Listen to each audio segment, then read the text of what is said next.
Marois porte plainte contre Bastos pour harcèlement, ça part loin. Michou réagit enfin aux rumeurs de tromperie par rapport à Elsa Bois. Et Antoine Goretti répond à toutes les questions que je lui ai posées en exclusivité pour l'émission. Croyez-moi, ce dossier n'est pas prêt d'être terminé. Bonjour à toutes, bonjour à tous, bienvenue sur Mix the Tea MTT, votre émission hebdomadaire qui revient sur toute l'actualité, télé-réalité et people. Cette semaine, vous allez voir que l'émission risque de durer un petit peu dans le temps. Elle a été encore une fois construite différemment, plus en détail, avec beaucoup de sujets intéressants. Pas mal de débats seront attendus dans les commentaires, j'ai hâte de vous lire. N'oubliez pas de prendre votre meilleur café si vous la regardez dès le matin.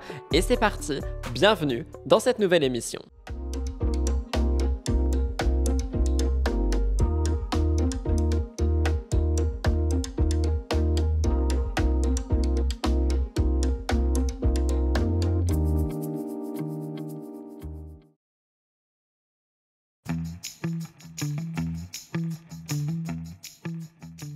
Pour la mise au point cette semaine, je commence donc par vous faire un retour par rapport au fait que MTT soit donc plus tôt, à 10h30.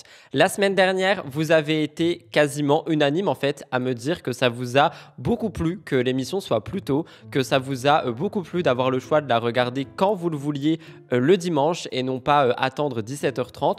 Donc moi je vous le dis, je pensais sincèrement me tirer une épine dans le pied en la sortant aussi tôt et finalement je me suis rendu compte que pas du tout, c'est quelque chose qui vous plaît beaucoup. En termes de stats, ça a été aussi plus performant que celle d'avant, donc celle qui était à 17h30 juste après le Aja de Samzira. Donc je vous remercie également pour toutes les personnes qui ont pris le temps de liker et de commenter. Ça a vraiment aidé pour l'émission et donc ça m'a aidé aussi directement. Raison pour laquelle, je vous le rappelle, n'oubliez pas de liker et commenter les émissions MTT si vous voulez qu'on développe le travail qui est fait pour MTT.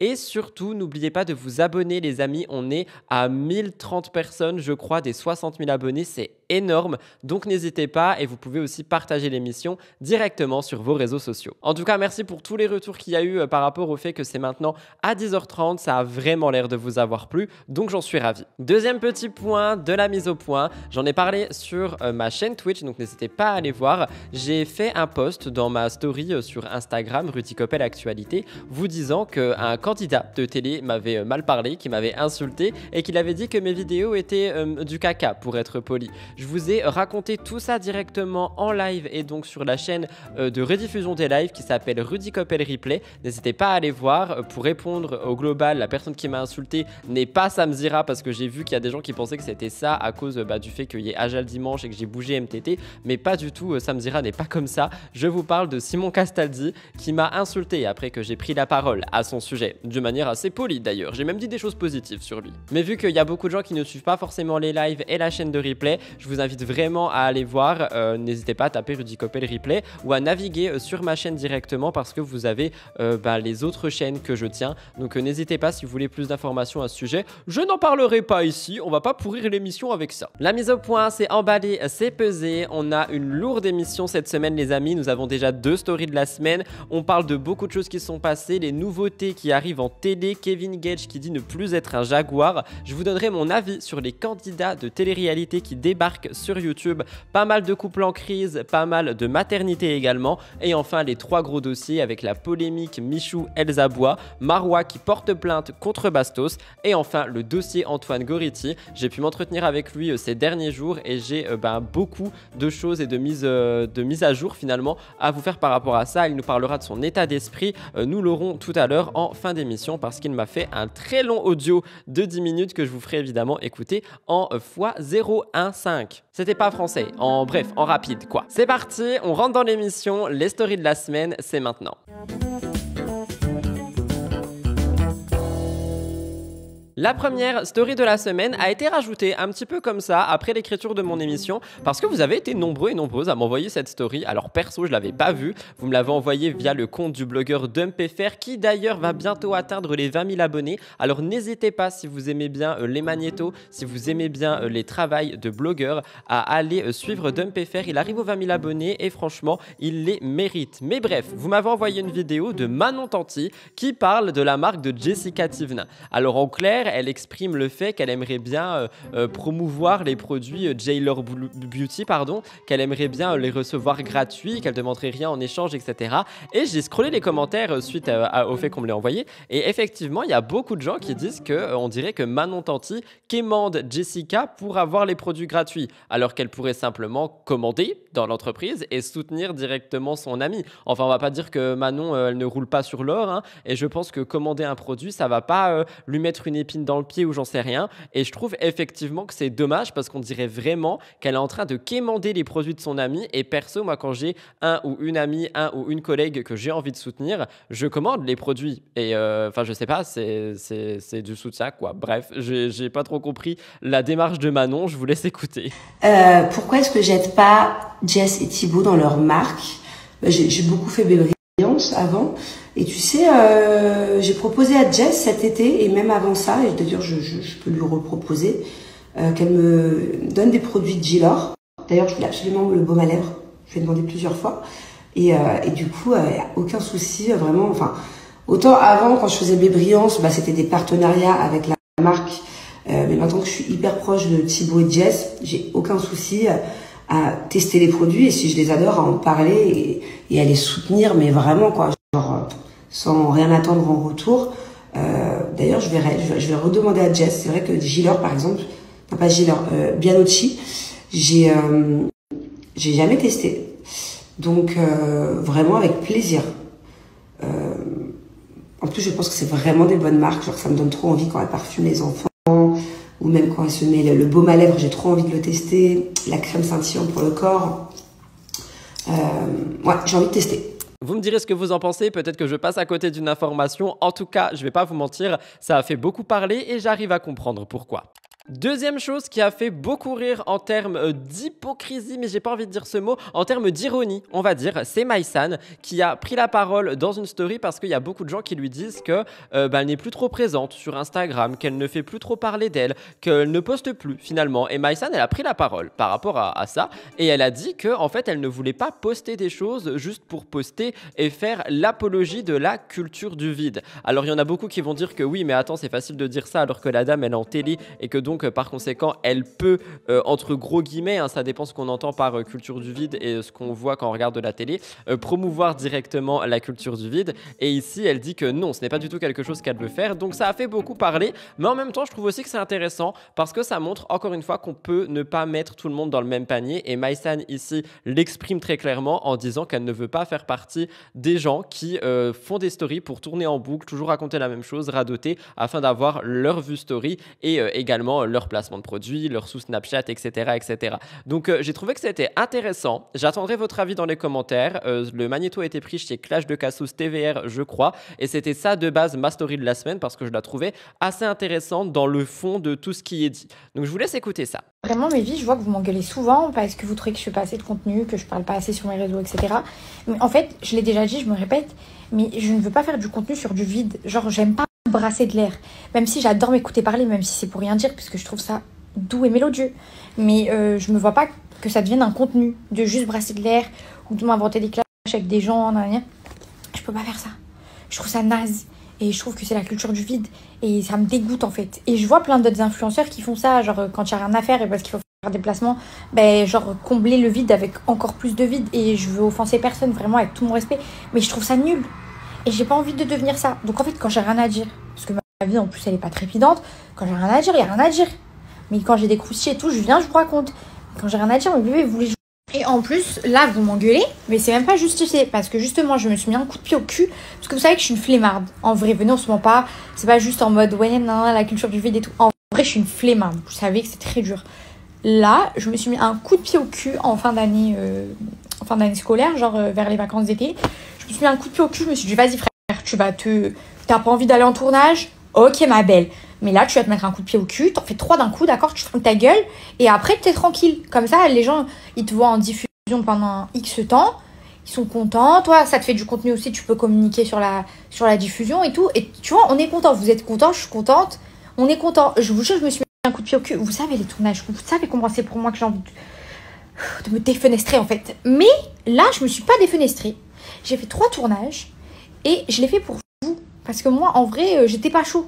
J'étais pas chaude du tout.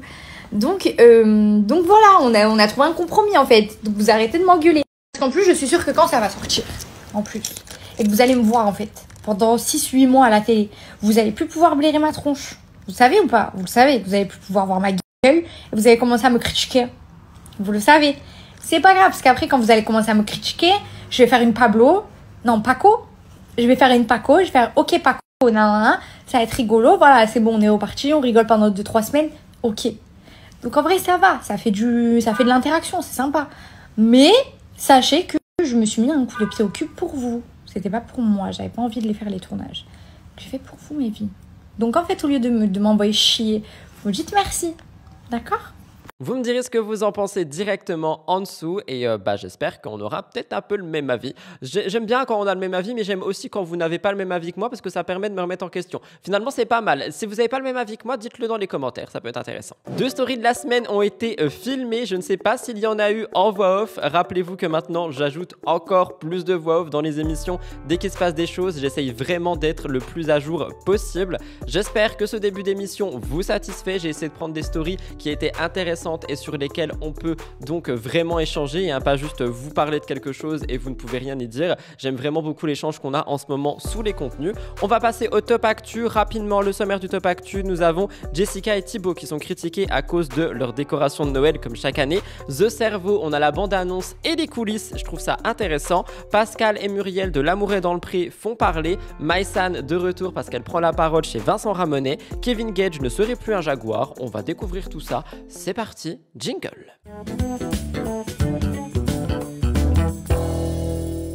Je commence donc le top actu avec Jessica et Thibaut. Vous les connaissez, ils sont célèbres pour leur vie de famille sous les projecteurs et une fois de plus, ils font parler d'eux un petit peu comme chaque année. Finalement, il y a la tradition de Noël pour celles et ceux qui le fêtent. Et d'ailleurs, j'espère sincèrement qu'on ne va pas entendre parler que de Noël dans tous les contenus parce que je sais aussi qu'il y en a qui ne fêtent pas Noël et je sais aussi que ces personnes en ont des fois un peu marre de voir tout ce qui se passe autour de Noël alors qu'il n'y a pas que ça. Et d'ailleurs, cette année, je ne pense même pas le fêter. Bref, ils font une fois de plus parler d'eux parce qu'ils ont installé leur décoration de Noël bien avant décembre et ça a été démesuré. Jessica Tivna est une grande amatrice de fêtes de fin d'année et elle a donc transformé sa luxueuse villa à Dubaï en un véritable royaume de Noël. On a des décorations extravagantes et somptueuses un petit peu partout justement. J'allais le dire, pas moins de 6 sapins, des Pères Noël un peu partout et un énorme ours polaire ont envahi la maison, créant une ambiance festive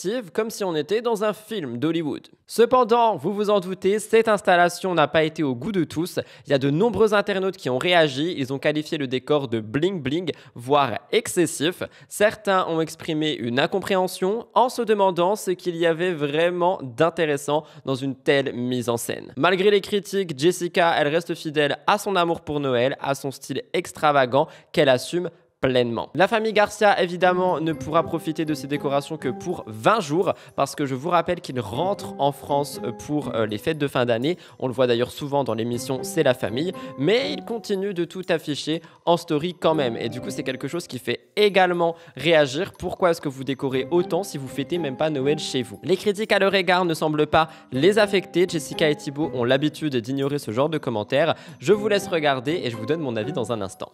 On a cette année un... Non, allez, on le compte pas celui-là. 2, 3, 4, 5 et 6 sapins. Des Pères Noël, on en a combien? On a 1, 2, là c'est le train cadeau, là c'est le Père Noël dans son truc, là il y en a encore un. Voilà. Et là on a l'ours, on a les grosses boules. On a Gizmo. C'est un gassier. J'avoue qu'elle est particulièrement forte quand même en décoration Noël. Elle est concentrée de fou.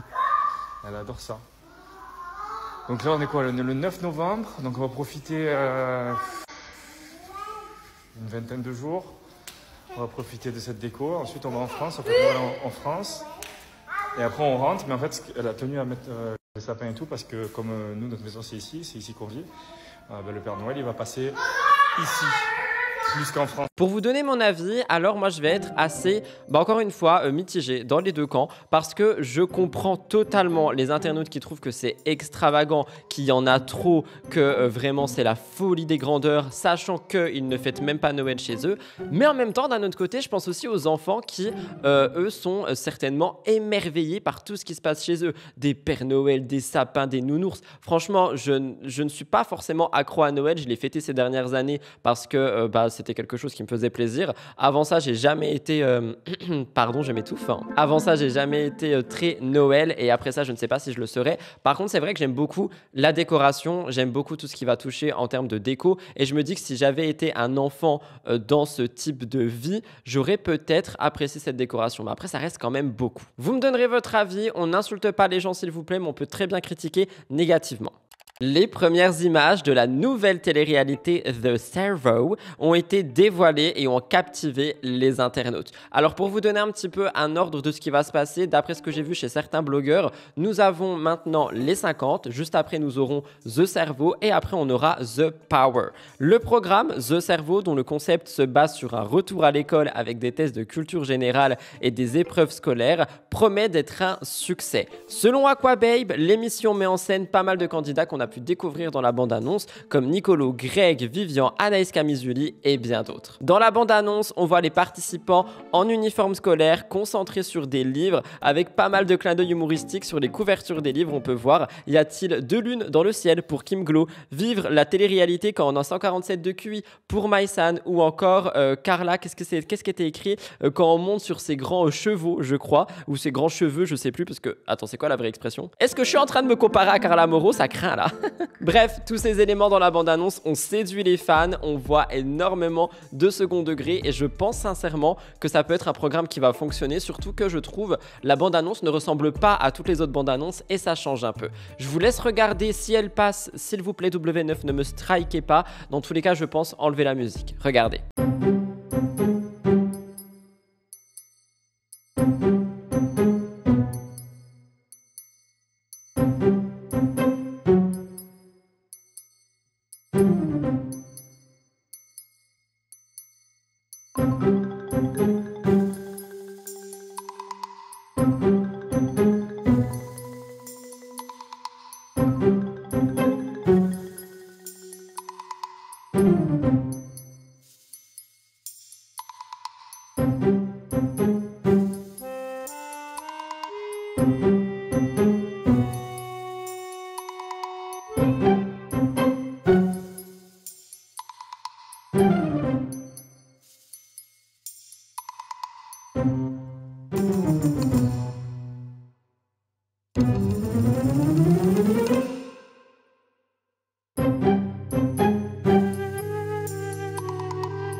La date de diffusion n'a pas encore été annoncée, mais comme je vous l'ai dit, ça sera après les 50. Et grâce à Nicolo, mon amour de toujours, on a pu avoir les backstage du tournage de la bande-annonce qu'il a décidé de poster. J'ai trouvé que c'était super intéressant à voir également, donc je vous laisse regarder ça.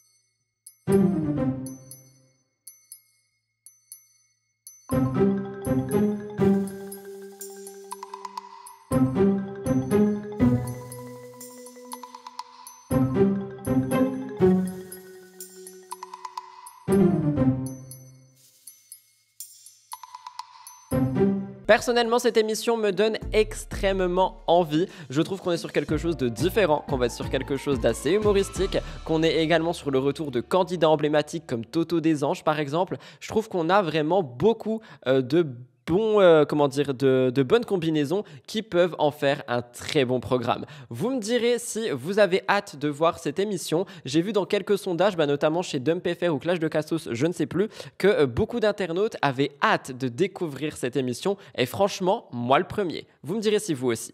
On reste en télé, mais on bifurque un peu. On parle de L'amour est dans le pré. Je vous parle de la relation entre Pascal et Muriel. Je ne sais pas si vous suivez dans cette saison de 2024 qui a pris une tournure assez dramatique. Les téléspectateurs ont découvert dans les épisodes récents une rupture brutale entre l'agriculteur Pascal et sa prétendante Muriel, un tournant assez choquant après une relation qui semblait bien commencer. Je ne sais pas si vous regardez L'amour est dans le pré cette année, mais je trouve qu'il y a pas mal de petits sujets sur lesquels on pourrait revenir. Par exemple, la relation entre Christophe et celui qui a 25 ans, je crois. Il a même moins de 25 ans, je sais plus.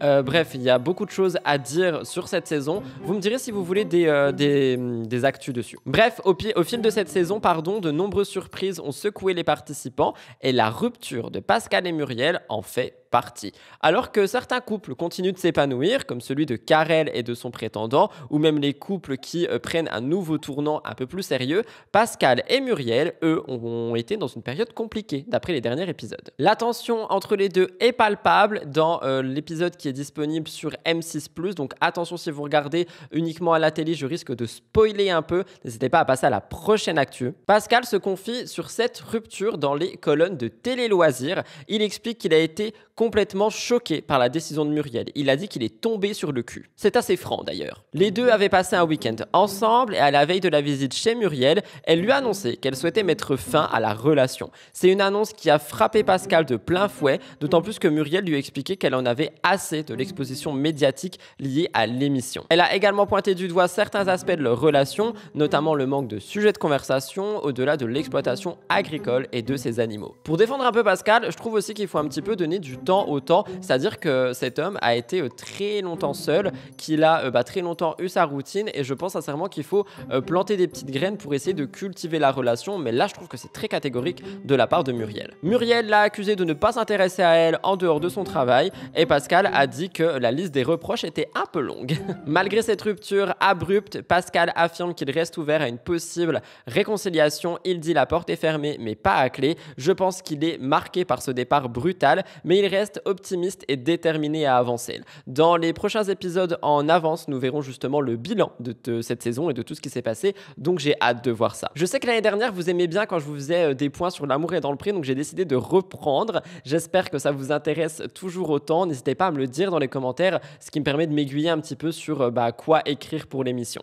Avant-dernière actualité du Top Actu, Maïsan prend la parole sur sa grossesse. Je ne sais pas si vous vous rappelez, Maïsan était tombée enceinte de Emin et elle a décidé de prendre la parole pour la première fois sur ce sujet. D'ailleurs, j'en ai fait une vidéo au début de la semaine, n'hésitez pas à aller voir, où je vous parle un petit peu de toute la relation Maïsan-Emin du début jusqu'à la fin, jusqu'à aujourd'hui. Donc n'hésitez pas si jamais vous voulez voir leur storyline. Bref, Maïsan, qui est une amie proche de Carla Moreau, a fait ses révélations sur sa vie personnelle, notamment par rapport à la grossesse interrompue avec Emin. Elle est dans une interview avec Vincent Ramonet, qui d'ailleurs devient mon nouveau crush, on va pas se mentir. Et elle est revenue pour la première fois sur cet événement qui avait été au centre de nombreuses rumeurs, notamment celle suggérant qu'Emin aurait forcé Maïsan à avorter. Rappelez-vous, on en avait parlé l'année dernière. Rapidement, petit topo, Maïsan et Emin se sont rencontrés en 2022 sur le tournage de La Bataille des Clans. Leur relation a été très solide au début, mais bon, il y a eu des tensions qui sont apparues. Ils se sont séparés en 2023 dans un climat de conflit. On avait fait des enquêtes là-dessus et Maïsan a admis qu'elle avait été dézinguée et qu'elle avait poussé Emin à bout en fouillant dans son téléphone, etc., etc. Après la rupture, Emin s'est mariée et des rumeurs avaient circulé sur un avortement forcé. Eh bien, Maïsan a enfin pris la parole pour clarifier tout ça. Elle a dit « Oui, j'ai été enceinte, mais je ne le suis pas restée longtemps ». Elle a confirmé que l'avortement était une décision commune et non forcée, sans pression ni menace de la part d'Emin, malgré toutes les rumeurs qui ont circulé. Donc j'ai envie de vous dire que si Maïsan dit la vérité qu'elle ne veut pas le protéger, je trouve que c'est très grave du coup d'avoir lancé ces rumeurs disant que Emin l'aurait forcé à avorter. Je sais pas si on se rend compte déjà qu'un avortement ça peut être très compliqué à vivre, à gérer et même, ça reste frais, c'était il y a 1 an.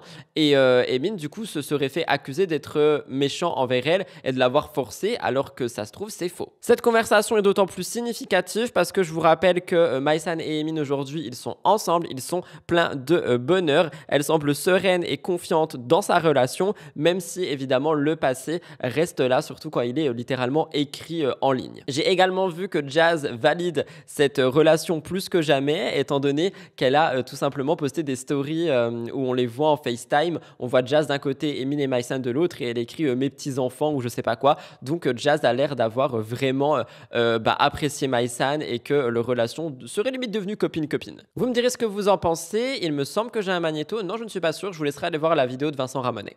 On termine avec Kevin Gage. Kevin Gage, qui est connu pour son image de séducteur et de jaguar dans l'univers de la télé-réalité, a récemment répondu aux critiques concernant son attitude avec les femmes. Il a mis de côté son côté volage justement lors de sa relation avec Carla Mauro, avec la naissance de leur fille. Quand je dis lors de sa relation avec Carla Mauro, c'est à la fin. Mais son récent divorce a ravivé son image de séducteur, d'autant plus avec ce qu'on voit à la télé. Après plusieurs aventures et rapprochements avec des candidates, il s'est confié sur ses comportements passés. Dans une vidéo sur les réseaux sociaux, Kevin a expliqué que son comportement de séducteur remontait à ses jeunes années, lorsqu'il était proche de Julien Tanti et qu'il travaillait en boîte de nuit. Il justifie ses actions par un manque de maturité et de conscience à l'époque. Il admet avoir blessé et trompé certaines femmes. Cependant, il a souligné que devenir père lui avait ouvert les yeux et qu'il ne voudrait pas que sa fille rencontre un homme comme il était auparavant. Très belle réflexion, en espérant que ça dure, évidemment.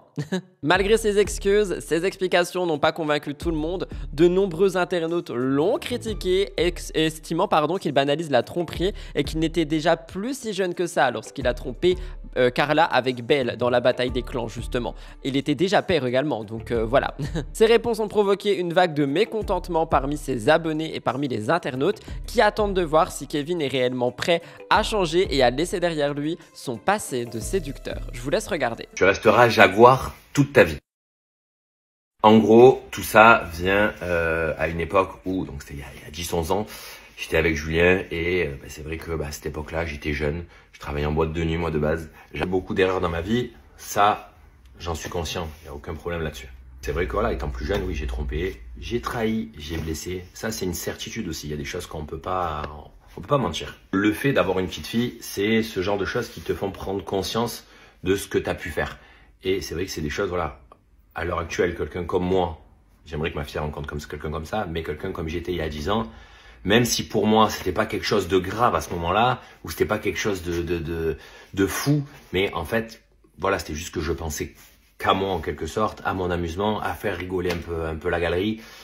Et voilà, c'est vrai que c'est des erreurs de jeunesse, mais que pour certaines personnes, ça peut faire du mal. Et voilà, il n'y a rien de grave non plus. Tu es jeune, tu es un ado, moi je travaillais en boîte de nuit avant, et c'est des choses que je pense qu'il faut. C'est pas la folie, on va pas se mentir, c'est pas. Sauf que, en fait, je pense que moi, ce que j'ai fait à la télé, c'est ce que beaucoup de personnes font tous les jours. Moi, je vois des gens tout le temps quand je sors, ils me disent hey, « moi je suis comme ci, moi je suis comme ça ». En fait, si vous voulez, c'est juste que moi, à la télé, j'ai toujours été quelqu'un où je faisais des choses sans me préoccuper des caméras. Je m'en foutais tellement que moi, je vivais mon truc de la manière la plus facile du monde et en me disant « voilà, je vis, je kiffe, elle me plaît, je vais avec elle, elle me plaît plus, je change, je vais avec une autre ». Comme des jeunes qui vivent tous les jours en France, partout dans le monde, d'une manière simple, sans trop se poser de questions en fait. Le truc c'est de se dire, donc en fait si vous voulez, oui à la télé c'est vrai que j'ai eu cette image qui a été véhiculée et du coup c'est vrai que les gens ils peuvent penser ça. Moi par exemple, les gens qui me connaissent dans la vie de tous les jours, ils n'ont pas du tout la même image que les gens qui me suivent à la télé par exemple. J'ai fait n'importe quoi, bien évidemment que oui, mais comme je vous disais, ça pardonne peut-être pas, mais quand t'es jeune et que tu sais pas trop ce que tu veux, voilà, tu t'amuses, tu fais un peu tout, n'importe quoi. Après, moi, c'est sûr que la vie qui m'intéresse des gens, c'est les gens que j'aime. C'est des gens que j'aime, les gens autour de moi. Ils savent comment je suis. Je pense être une personne avec un cœur énorme. Je sais que j'arrive à rendre des gens heureux très facilement. Je suis facile à vivre. Moi, en France, à Marseille, par exemple, ma vie, c'est cool. C'est la famille le week-end. C'est là, pour le coup, avec ma fille le week-end, à partager des moments de joie, de kiff. Moi, ce qui me plaît, c'est quand je vois mes petits cousins se marier, quand je vois ma famille être heureuse. C'est ça vraiment qui me rend heureux. Pour réagir, honnêtement, vous me connaissez, j'ai envie de croire en l'être humain et j'ai envie de vous dire que effectivement Kevin peut avoir changé, qu'il peut vraiment être sur cette voie de maintenant je ne veux plus être comme j'étais, etc. Cependant, dans ce que je vois dans les 50, donc dans les 50 il y a eu LM et puis ensuite il y a eu Carla A, j'arrive pas trop à savoir, donc je pense que l'avenir nous le dira. J'ai quand même envie de le croire, mais visiblement je suis le seul parce que les internautes n'y croient pas du tout. Donc vous me direz ce que vous en pensez dans l'espace commentaire. Est-ce que vous pensez que oui, Kevin peut changer, ou alors non, je suis dans le monde des bisounours? Voilà tout le monde pour le top actu. Comme la semaine dernière, j'ai décidé de vous donner vraiment plus en détail mon avis. C'est quelque chose qui vous a énormément plu la semaine dernière et vous m'avez demandé de le refaire, de vraiment plus détailler le top actu. Donc j'ai essayé d'écouter vos propositions. Dites-moi si ça a fonctionné, dites-moi si vous avez apprécié la manière dont j'ai apporté les actus ici. On va passer à mon avis sûr. Alors cette fois on va être sur un avis assez général, mais j'avais très envie de vous faire ce petit mon avis sûr en vidéo et du coup je me suis dit bah tu sais quoi, tu vas le mettre dans MTT et ça sera mon avis sur les candidats qui débarquent sur la plateforme YouTube. On se retrouve juste après le jingle pour ça, c'est parti, let's go! Vous le savez, pour mon avis sûr, je n'ai pas de notes, ça sort vraiment de ma tête et de mon cœur. Je vous parle aujourd'hui des candidats de télé-réalité qui débarquent sur YouTube parce qu'on a eu un petit peu cette réflexion sur Twitch le vendredi 15 novembre parce que justement, Kevin Gage, en fait, avant de répondre à cette question comme ça, il avait dit qu'il voulait répondre aux questions dans un format et sur une différente plateforme, etc. Et on a tous et toutes pensé à YouTube parce qu'on voit énormément de candidats de télé débarquer sur YouTube. Je pense notamment à Cassandra, on en a parlé sur Twitch également, ou encore Simon Castaldi, on a vu Giuseppa, Ilona, Laura Lempicka, et donc j'ai quand même pas mal de choses à dire sur tout ça. Premièrement, je pense qu'il faut différencier les candidats qui débarquent sur YouTube pour intérêt et les candidats qui débarquent sur YouTube parce qu'ils ont envie de créer du contenu. Je trouve qu'on a vraiment deux familles, littéralement, par rapport à ce que je viens de dire. On a notamment la famille où il y en a qui veulent peut-être uniquement profiter, qui vont pas forcément beaucoup taffer YouTube, qui vont poster une vidéo et se dire « Oh, mais en fait, c'est compliqué » et abandonner, et peut-être qui venaient uniquement pour les mauvaises raisons. Alors, je vais pas forcément citer de nom ici parce que j'ai pas envie de pointer du doigt des gens, d'être négatif, etc.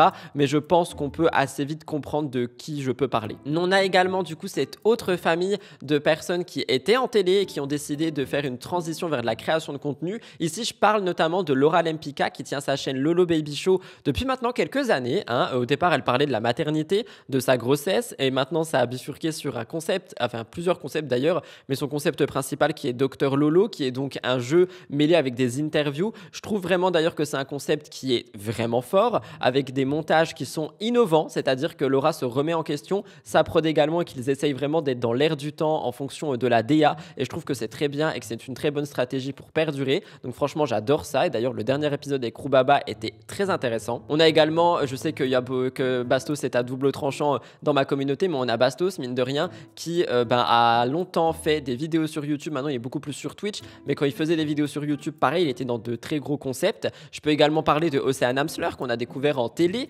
dans Les Anges, et finalement, on l'a découvert aussi dans Beauty Match, qui finalement a utilisé son image, la lumière qu'on lui a donnée pour, faire de la création de vidéos. Et dernièrement, j'ai envie de vous parler de Cassandra Julia, parce qu'il y a beaucoup de gens qui pensent que je la déteste. En attendant, si on a vraiment écouté ce que j'ai dit sur Twitch, j'ai surtout dit que son arrivée sur YouTube pourrait être prometteuse parce qu'on voit que sa prod a envie de bosser, on voit que ses montages sont travaillés, qu'elle-même devant la caméra, elle arrive à captiver quand même les gens, même si on connaît les réponses aux questions dans sa FAQ. Les miniatures sont stylées, le décor est beau et je pense, tu vois, que là on est sur quelqu'un qui veut faire de la création de contenu. Et je trouve que donc on a vraiment ces deux écoles. On a cette école qui va être là pour profiter, pour la lumière, pour l'argent, pour peut-être les collabs, pour essayer de perdurer aussi en tant que personnalité. Et on a celles et ceux qui vont vers une transition de création de contenu. Et moi, eux, j'ai bel et bien envie de les suivre parce que je trouve que du coup, ça veut dire ils débloquent soit une nouvelle passion, soit de nouvelles compétences. Et j'ai envie de voir ça. Honnêtement, les vidéos de Laura, j'en rate pas une. Donc vous me donnerez votre avis. Je sais qu'il y a beaucoup de gens qui voulaient justement un avis assez détaillé sur ce que je pense des candidats qui débarquent débarque j'allais dire en télé, non, sur YouTube, et voilà ce que j'en pense. Je trouve également que pour celles et ceux qui viennent et qui partent d'un coup sans forcément rien dire, c'est aussi dommage pour les audiences parce que on a potentiellement des utilisateurs qui sont très contents de voir leur star préférée débarquer sur la plateforme et malheureusement qui disparaissent du jour au lendemain. Donc ça peut être triste aussi. En tout cas, voilà, vous me direz ce que vous en pensez. Si jamais vous avez des noms de candidats que j'ai pas cités qui sont dans la deuxième famille, celle que j'apprécie le plus, n'hésitez pas à me les donner. Ça fait toujours des petites découvertes et je consomme régulièrement YouTube. Donc ça peut faire plaisir aussi de découvrir de nouvelles têtes ou des gens à qui je ne pense pas du tout. Voilà tout le monde pour mon avis sûr. Nous sommes donc à la moitié de l'émission. Je vous le rappelle, n'oubliez pas de liker et de commenter si jamais vous voulez m'aider avec l'algorithme. La semaine dernière, je crois qu'on a fait 1002 ou 1003 likes. On réessaye de atteindre les 1000 cette semaine si jamais ça vous dit. Rejoignez-moi également sur les réseaux, Rudy Koppel Actualité. Je vous poste 3 TikTok par jour actu, donc n'hésitez pas si jamais vous voulez du contenu en plus. Ils sont aussi sur YouTube Shorts, mais malheureusement, ils avaient dit qu'on pouvait atteindre 3 minutes et ça reste une. Donc mes shorts sont coupés. Mes shorts sont coupés, c'est très drôle ça. On se retrouve dans un instant pour le cœur actu. On a, comme je vous l'ai dit, des couples en crise. Kim Glow fait polémique, Maeva Genam en prison, Nicolas Lodzina rencontre la mère de Stéphanie. On a le retour de Jazz Correa, Mila Jasmine en larmes et c'est Bidadi qui veut littéralement frapper Booba dans un ring. Je vous raconte tout ça dans un instant. C'est parti, jingle.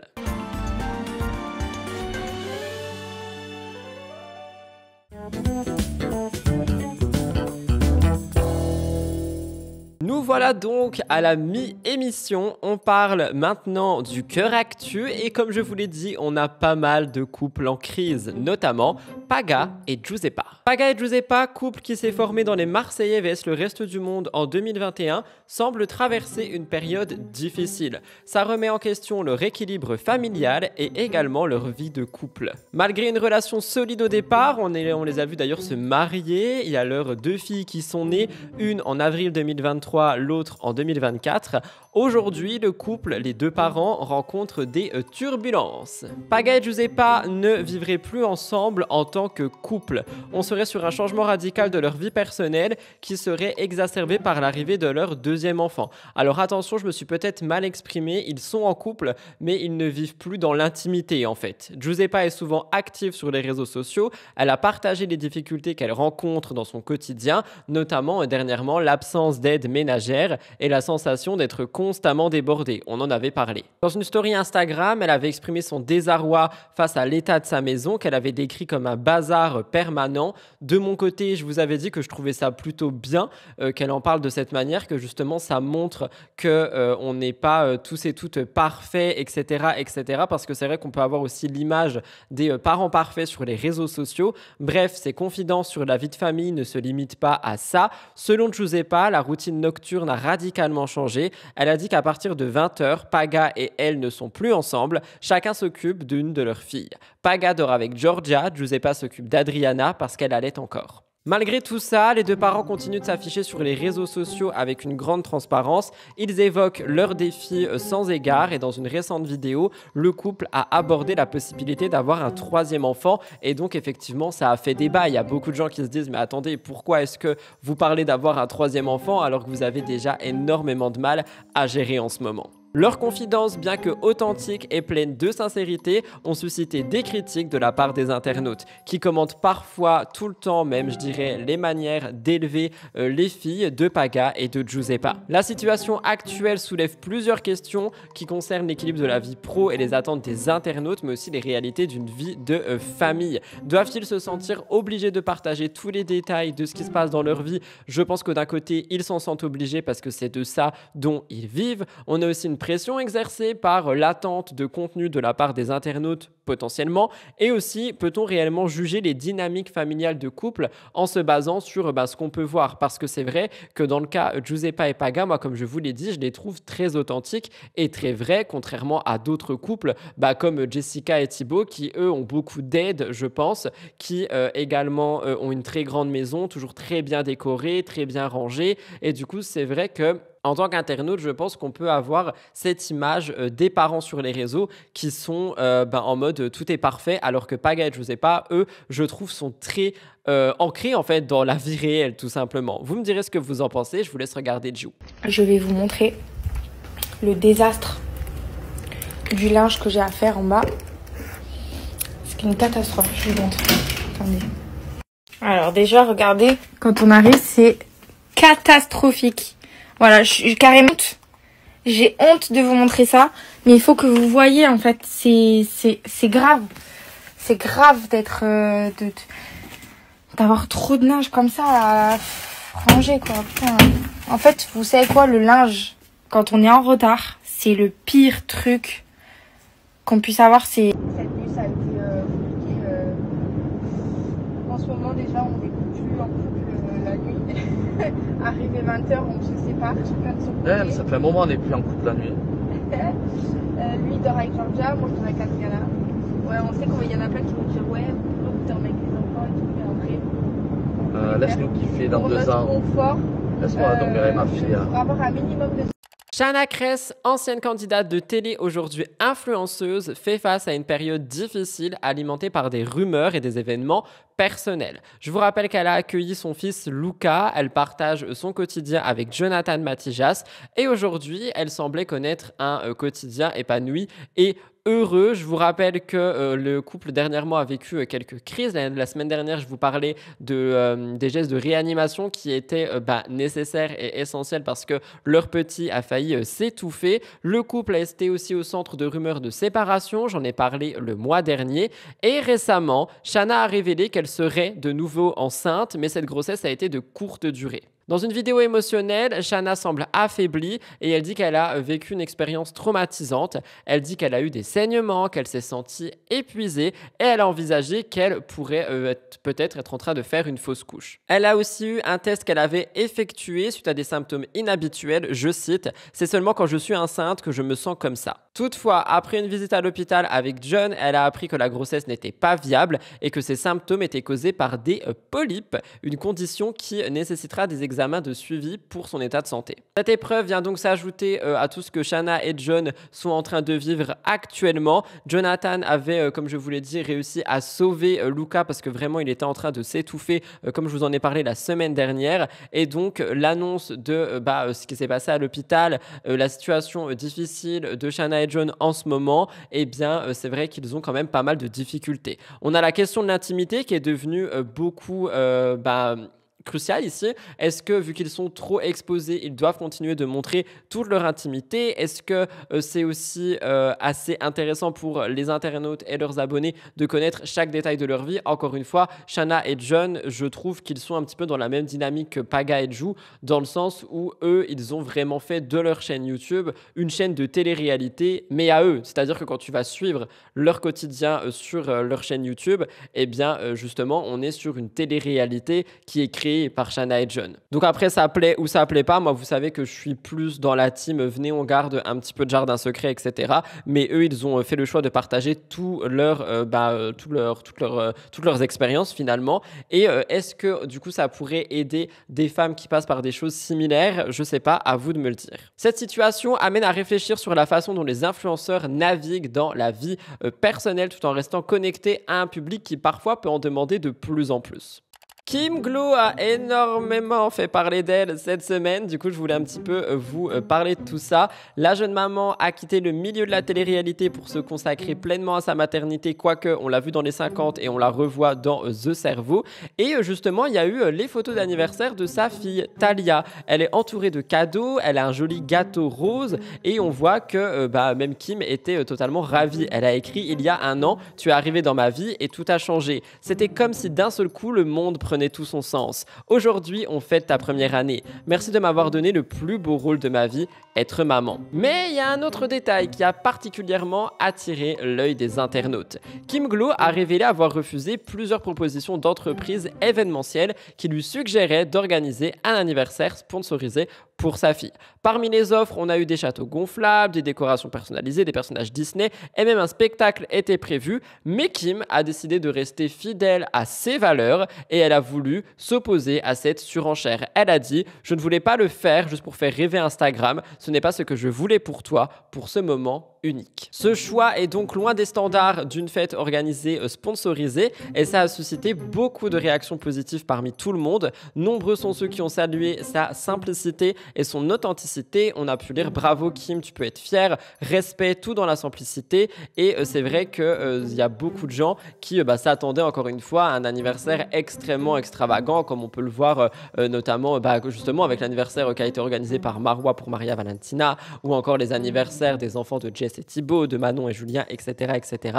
Et je trouve honnêtement que c'est vraiment très positif. Bon, après effectivement elle expose sa fille et tout, c'est un autre débat ici, mais elle a vraiment voulu rester dans la simplicité de la fête et surtout célébrer l'anniversaire de Thalia de manière modeste. Et donc ça relance un débat: à quel point les influenceurs devraient-ils céder à la pression des événements sponsorisés, parce qu'elle aurait pu être payée du coup. Ce choix de simplicité et d'authenticité est-il plus précieux que l'opportunité de générer des revenus grâce à l'enfant et aux partenariats commerciaux? Et c'est vrai qu'on est donc sur une question éthique et aussi la perception du rôle des influenceurs, mais notamment des influenceurs parents. Kim Glow, avec sa décision de fêter ce premier anniversaire dans la simplicité, semble vouloir démontrer de la véritable valeur d'un événement organisé pour son enfant. Franchement, moi je l'applaudis, je trouve que c'est un très bon choix. Ce n'est pas tout, il y a autre chose qui a fait parler par rapport à Kim Glow, un magnéto qu'on a vu sur Twitch où elle parle un petit peu comme une mère parfaite, une mère moralisatrice. Ça vous a fait beaucoup réagir et j'ai vu vos réactions qui disent que le message de Kim est assez moralisateur et peut aussi être culpabilisant. Donc je laisserai ma communauté MTT réagir à ce message. Je vous laisse regarder. Je fais des nuits de 18h45, 19h jusqu'au lendemain matin, 7h30, 8h. Je le répéterai jamais assez, la routine, la régularité, c'est très important. Voilà. Si vous trimballez votre bébé à droite, à gauche, au restaurant la nuit, on rentre du resto à 23h, à minuit, il ne faut pas s'étonner que les bébés ne fassent pas les nuits, parce qu'il n'y a aucune exception. Je pense vraiment que les 2 premières années, le bébé n'a qu'à être dans son lit le soir, en fait. Il n'a qu'à dormir dans son lit, il n'a pas à aller avec des parents au restaurant à 2, 3 mois, 6 mois. Non, un bébé, ça se couche à heure régulière et ça se lève à heure régulière. Et ça n'a pas à être trimballé à droite, à gauche. Moi, je pense que les parents qui arrivent à faire comme moi, à faire passer le bien-être du bébé avant leur propre envie d'aller « Ah, c'est ça, on se fait un resto, on n'en peut plus, on prend le bébé ». Ça, j'ai vraiment du mal. Pour moi, c'est d'un égoïsme de ne pas arriver à se priver d'un resto la nuit alors qu'on a un bébé. Ça me dépasse. Voilà. Donc, moi, elle fait ses nuits parfaitement. Merci Seigneur. Et en échange, je lui offre la routine que tous les bébés méritent, la stabilité. Et pour l'instant, aucun écart. Après, désolée, si ça plaît pas à certains parents, je partage juste ce que je ressens. Voilà, en tant que maman, moi je sais que ma fille à 19h, elle est dans son lit. Je peux pas m'imaginer être au restaurant à 19h et la mettre en dette de sommeil. Parce que les parents qui se disent, bon, ce soir, on va au restaurant avec le bébé alors qu'il est censé être dans le lit, vous lui mettez des dettes de sommeil. Et la première année, même les 2 premières années, mais c'est impensable d'imaginer que je mets une dette de sommeil à ma fille pour mon égoïsme. Ces parents qui continuent leur vie après avoir eu un bébé en mode « on sort au resto, nous ça ne nous empêche pas de vivre ». Ça me tue cet égoïsme de ne pas être capable de se priver d'un resto le soir. Mais ça me tue. Mais moi c'est son bien-être avant tout. Quand je vois dans le merveilleux sommeil qu'elle part à 19h, qu'elle fait sa nuit merveilleusement bien, mais pourquoi je l'amènerais au restaurant en fait ? Mais non, c'est bon, tu reprendras ta vie dans pas longtemps. C'est quoi 1 an ou même 2 ans dans une nuit ? Je suis allée au restaurant toute ma vie. Moi, ça me tue. Ça me tue. Quand je vois des petits bébés au resto le soir, je me dis, mais mon Dieu, mais comment vous pouvez faire ça ? Ça me dépasse, ça me rend malade d'y penser, mon Dieu. Voilà, donc je privilégie de passer des moments de qualité la journée, même faire des restos le midi, plein d'activités avec le bébé en journée, mais le soir, c'est priorité, bébé, dodo. Et voilà, vraiment, je pense que c'est très important et c'est ce qui fait qu'on a un bébé qui pleure jamais, qui est toujours souriant et qui dort bien, autant pour les siestes, autant que pour la nuit, qui fait la journée. Et la nuit, c'est priorité, bébé, routine, dodo. Alors ça, le choc. Maeva Genam aurait été en prison, on en parle maintenant. Maeva Genam est une figure bien connue pour ses prises de parole et de positions tranchées et aussi tous ses coups durs médiatiques. Son franc-parler et ses stories provocatrices ne manquent jamais de faire réagir, même si ça fait un moment qu'on n'a pas parlé d'elle en live, on va pas se mentir.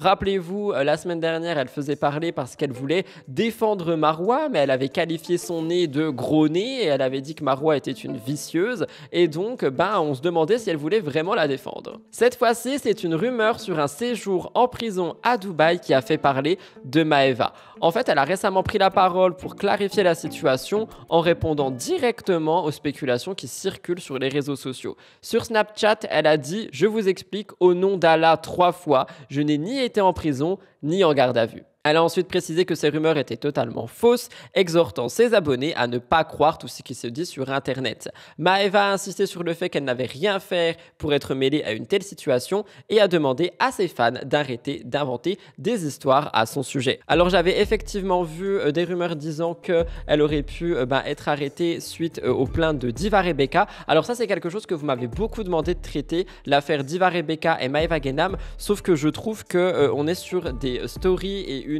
polémique qui n'a pas forcément sa place sur les réseaux parce que les accusations lancées de l'une et de l'autre peuvent être parfois très violentes.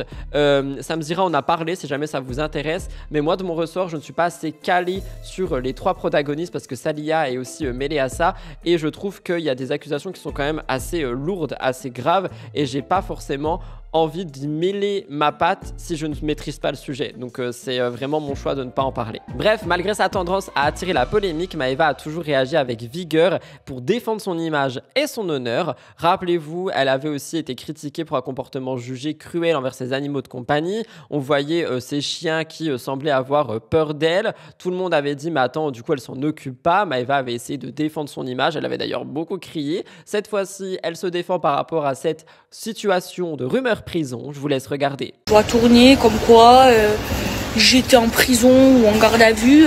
Alors je vous explique, au nom d'Allah 3 fois, je n'ai ni été en prison ni en garde à vue. Alors même pas 5 minutes. Non, c'est faux. Hein. Arrêtez d'inventer ou d'écouter les gens. Par Allah que c'est faux. Je vous l'aurais dit. Bref, Maeva est fidèle à son caractère impulsif et direct et elle n'hésite pas à s'exprimer publiquement pour toujours faire taire les rumeurs. Raphaël Pépin et Marine Elimer, le point évidemment, on ne fait que parler d'eux. Marine Elimer est une figure emblématique de télé, surtout depuis qu'elle est rentrée dans Reality Club. Elle a officialisé sa relation avec Rafou Peps, une nouvelle qui a divisé proches et internautes et qui a enflammé les réseaux sociaux. Si les fans suivent avec passion cette romance, elle ne fait pas l'unanimité, surtout auprès de la mère de Marine, qui a exprimé ses doutes. Dans Reality Club, Marine et Raphaël ont rapidement captivé l'attention, mais la relation a eu son lot de polémiques entre la désapprobation de la maman et une première dispute sur des sujets aussi légers que les habitudes alimentaires dont je vous ai parlé la semaine dernière. Aujourd'hui, on a un nouvel obstacle. Marine est amoureuse, mais tout le monde se méfie de cette relation. Marine avait dit « C'est moi qui vis avec lui, pas elle », affirmant son indépendance face à l'opinion de sa mère. Mais jusqu'où peut-on ignorer les avis de ses proches? Pensez-vous qu'un proche devrait avoir un rôle déterminant dans l'approbation ou le rejet d'une relation? Moi, je pense que le proche peut donner son avis, mais de là à dire non, ne fais pas ça, au final, c'est la personne qui doit faire ses choix. Mais effectivement, on peut quand même donner un avis, surtout quand on connaît la personne qui se met en couple. Ici, en l'occurrence, la mère de Marine pour Marine. Ensuite, il y a toutes ces questions par rapport aux disputes et on va en parler dans un instant. Je vous laisse regarder le magnéto pour la maman. Mais allô? Non? J'ai peur que maman, elle valide pas forcément 100%. Arrête. Ouais, quoi? Bah, il rentre comme ça à table, il s'en fout de tout, quoi. Il est comme il est, c'est bien, mais maman, elle va pas trop. Après, c'est moi qui vis avec lui, c'est pas grave. Ce que nous, on comprend, parce que c'est la réalité, quand t'es jeune, tu parles comme ça, mais maman, elle est très... Après, bon, là, quand je te dis c'est moi qui vis avec lui, l'homme que je choisirais, maman, normalement, elle devra s'adapter. Oui, mais maintenant, c'est lui sur les efforts. Maman, voilà, c'est... Elle a son mot à dire, bien sûr. Mais ça va, et puis, je sais pas. Il est... En fait, les hommes, il faut les éduquer. Et la maman, elle disait ça de papa.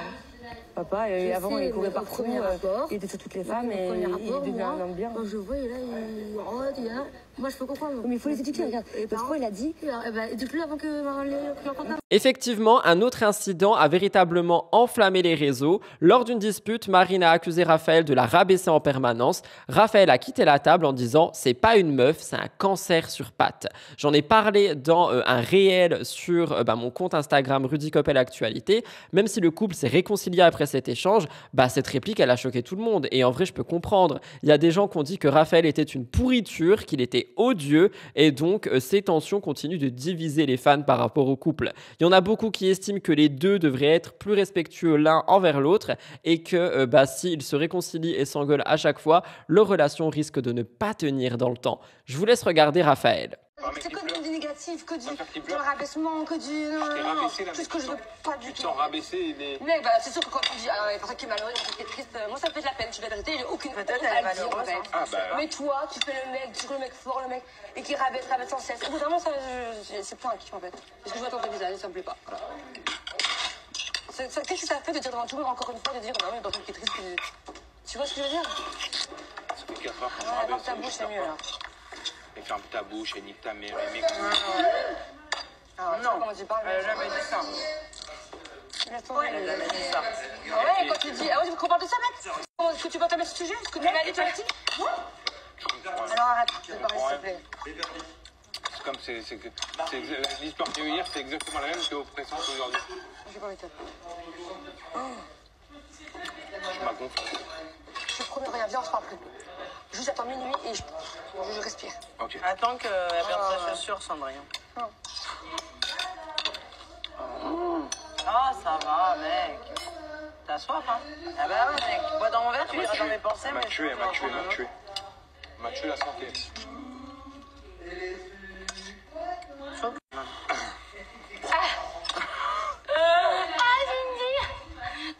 Tout ce que j'ai essayé, j'ai essayé d'être en atmosphère. Mon frère, c'est pas des meufs, c'est des cancers. Honnêtement, je vous avoue que cette insulte, mais le terme cancer sur pattes, c'est quand même extrêmement, je sais pas, c'est douloureux, je trouve. Et je trouve que Raphaël va parfois trop loin, mais il a toujours été mis dans des polémiques et des rumeurs de virulence. Donc voilà. On bascule de l'autre côté avec une autre relation qui, celle-ci, vous fait souvent plus sourire, on va pas se mentir. Je vous parle de Nicolas Lodzina et de Stéphanie Clairbois. Stéphanie et Nicolas sont en couple, on le sait, ils ont été assez discrets au début. Aujourd'hui, la relation est sérieuse et ils s'affichent tout le temps. Le couple a emménagé ensemble, ils veulent même envisager un avenir à deux, voire à plusieurs, avec la possibilité de recomposer leur famille et de faire un enfant eux-mêmes. Bref, ils veulent quand même stabiliser les enfants qu'ils ont déjà, c'est-à-dire que pour le moment, je pense qu'ils vont faire accepter la relation aux enfants, prendre leur temps, voir comment ça va se dérouler, etc., etc. Bref, Nico n'a pas présenté Stéphanie à Zlatan, mais il a franchi un autre cap. Il a été présenté à la mère de Stéphanie. Sur Snap, il a partagé cette étape avec ses abonnés. Il a dit que c'était une étape ultime. Stéphanie avait déjà rencontré le reste de la famille de Nico, donc c'était la rencontre avec la maman qui marquait un moment clé. Ah non, oui, je me suis trompé, c'est vraiment Stéphanie qui a rencontré la maman de Nico, pardon. Nicolas a filmé Stéphanie, visiblement nerveuse avant la rencontre, elle a interrogé sur ses appréhensions, il a ensuite immortalisé les moments clés, on a eu beaucoup de vidéos. La maman de Nico a dit que Stéphanie était très jolie, un compliment qui a rassuré le couple. Au dîner, Nicolas a partagé des images avec humour, en disant tout est sous contrôle, tout va très bien, et que donc il y avait une bonne ambiance.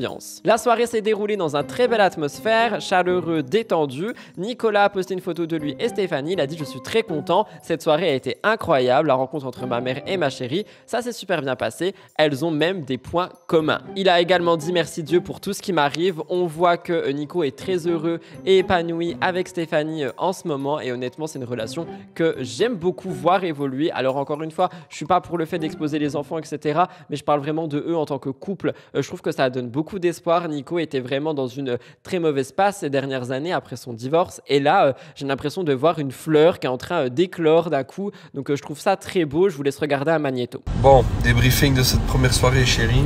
Très belle soirée. Ouais. Ouais, tu m'as fait peur pour rien. Ouais, ça c'est vrai. Ça s'est bien passé, le contact avec ma mère c'est bien.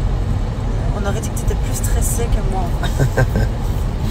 mal à l'aise que moi. Plus gênée, plus intimidée. Donc voilà. Franchement, belle soirée. Belle soirée, on a kiffé. Ma mère nous a fait un très bon repas. Et voilà quoi.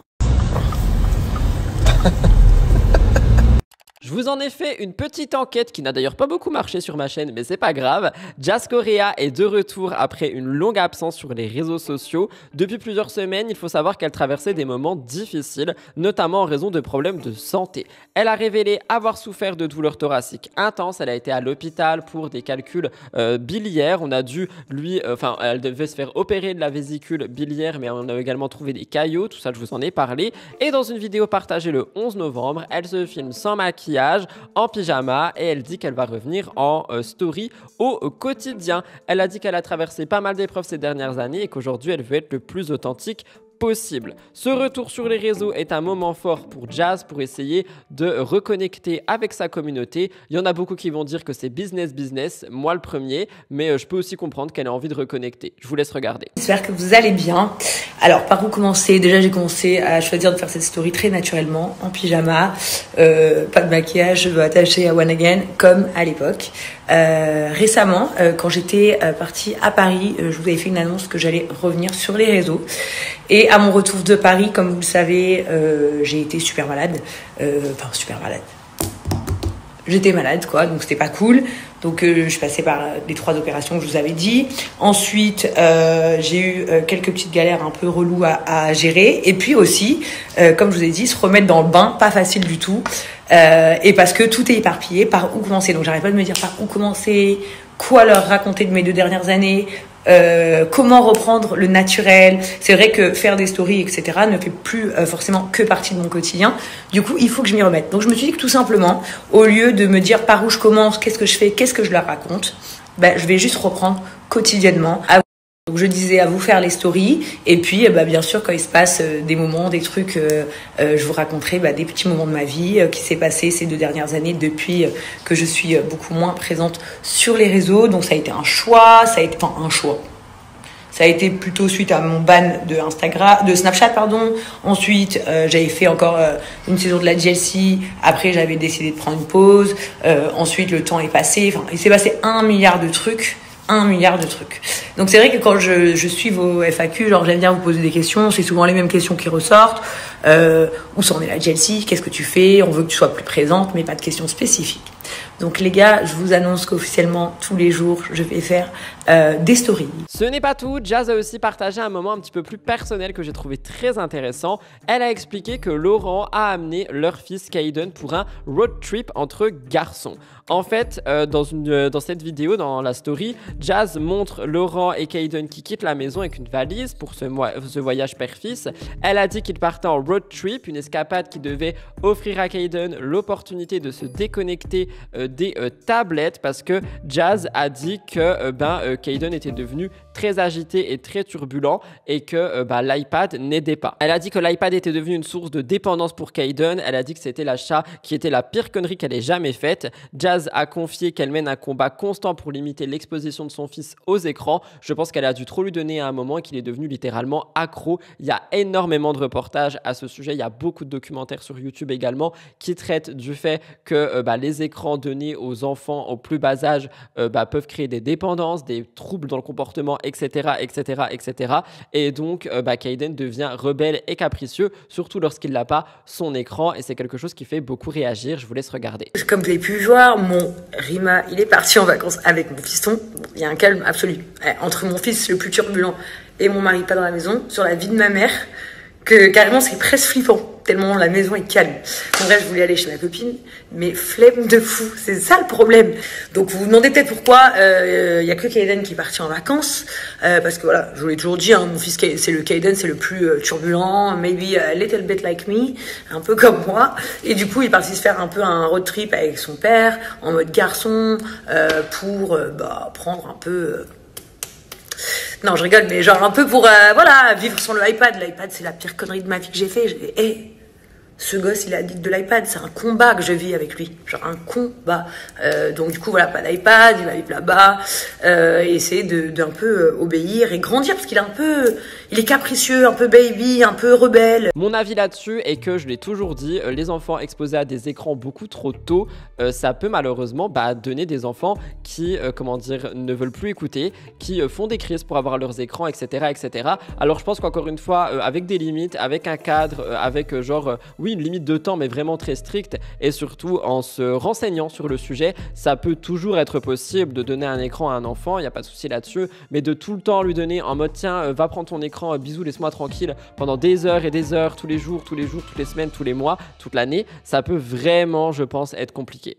Alors de base, je voulais pas forcément parler de ça, mais vous m'avez demandé de revenir dessus, donc je reviens dessus. Le couple Vincent et Marois a traversé une période compliquée. Ils partageaient jusqu'ici des bonheurs et malheureusement, il y a eu des tensions qui ont été exacerbées par Bastos. On va en reparler à la fin de l'émission de tout ça. Marois et Vincent ont tout le temps filmé leur quotidien et donc on a vu des interactions avec des désaccords. On voit qu'il y a des petites frictions qui s'accumulent et il y a des gens qui disent que le couple a dû traverser quelque chose de compliqué. Et Bastos, il s'est mêlé à tout ça. Il a dit qu'il y a eu une révélation inattendue. Marois aurait été jalouse de Cindy Lopez, une ancienne candidate et connaissance de Vincent qui aujourd'hui est dans Reality Club. En fait, Marois et Vincent auraient dû débarquer dans Reality Club et Marois aurait dit non parce que tu as eu quelque chose avec Cindy.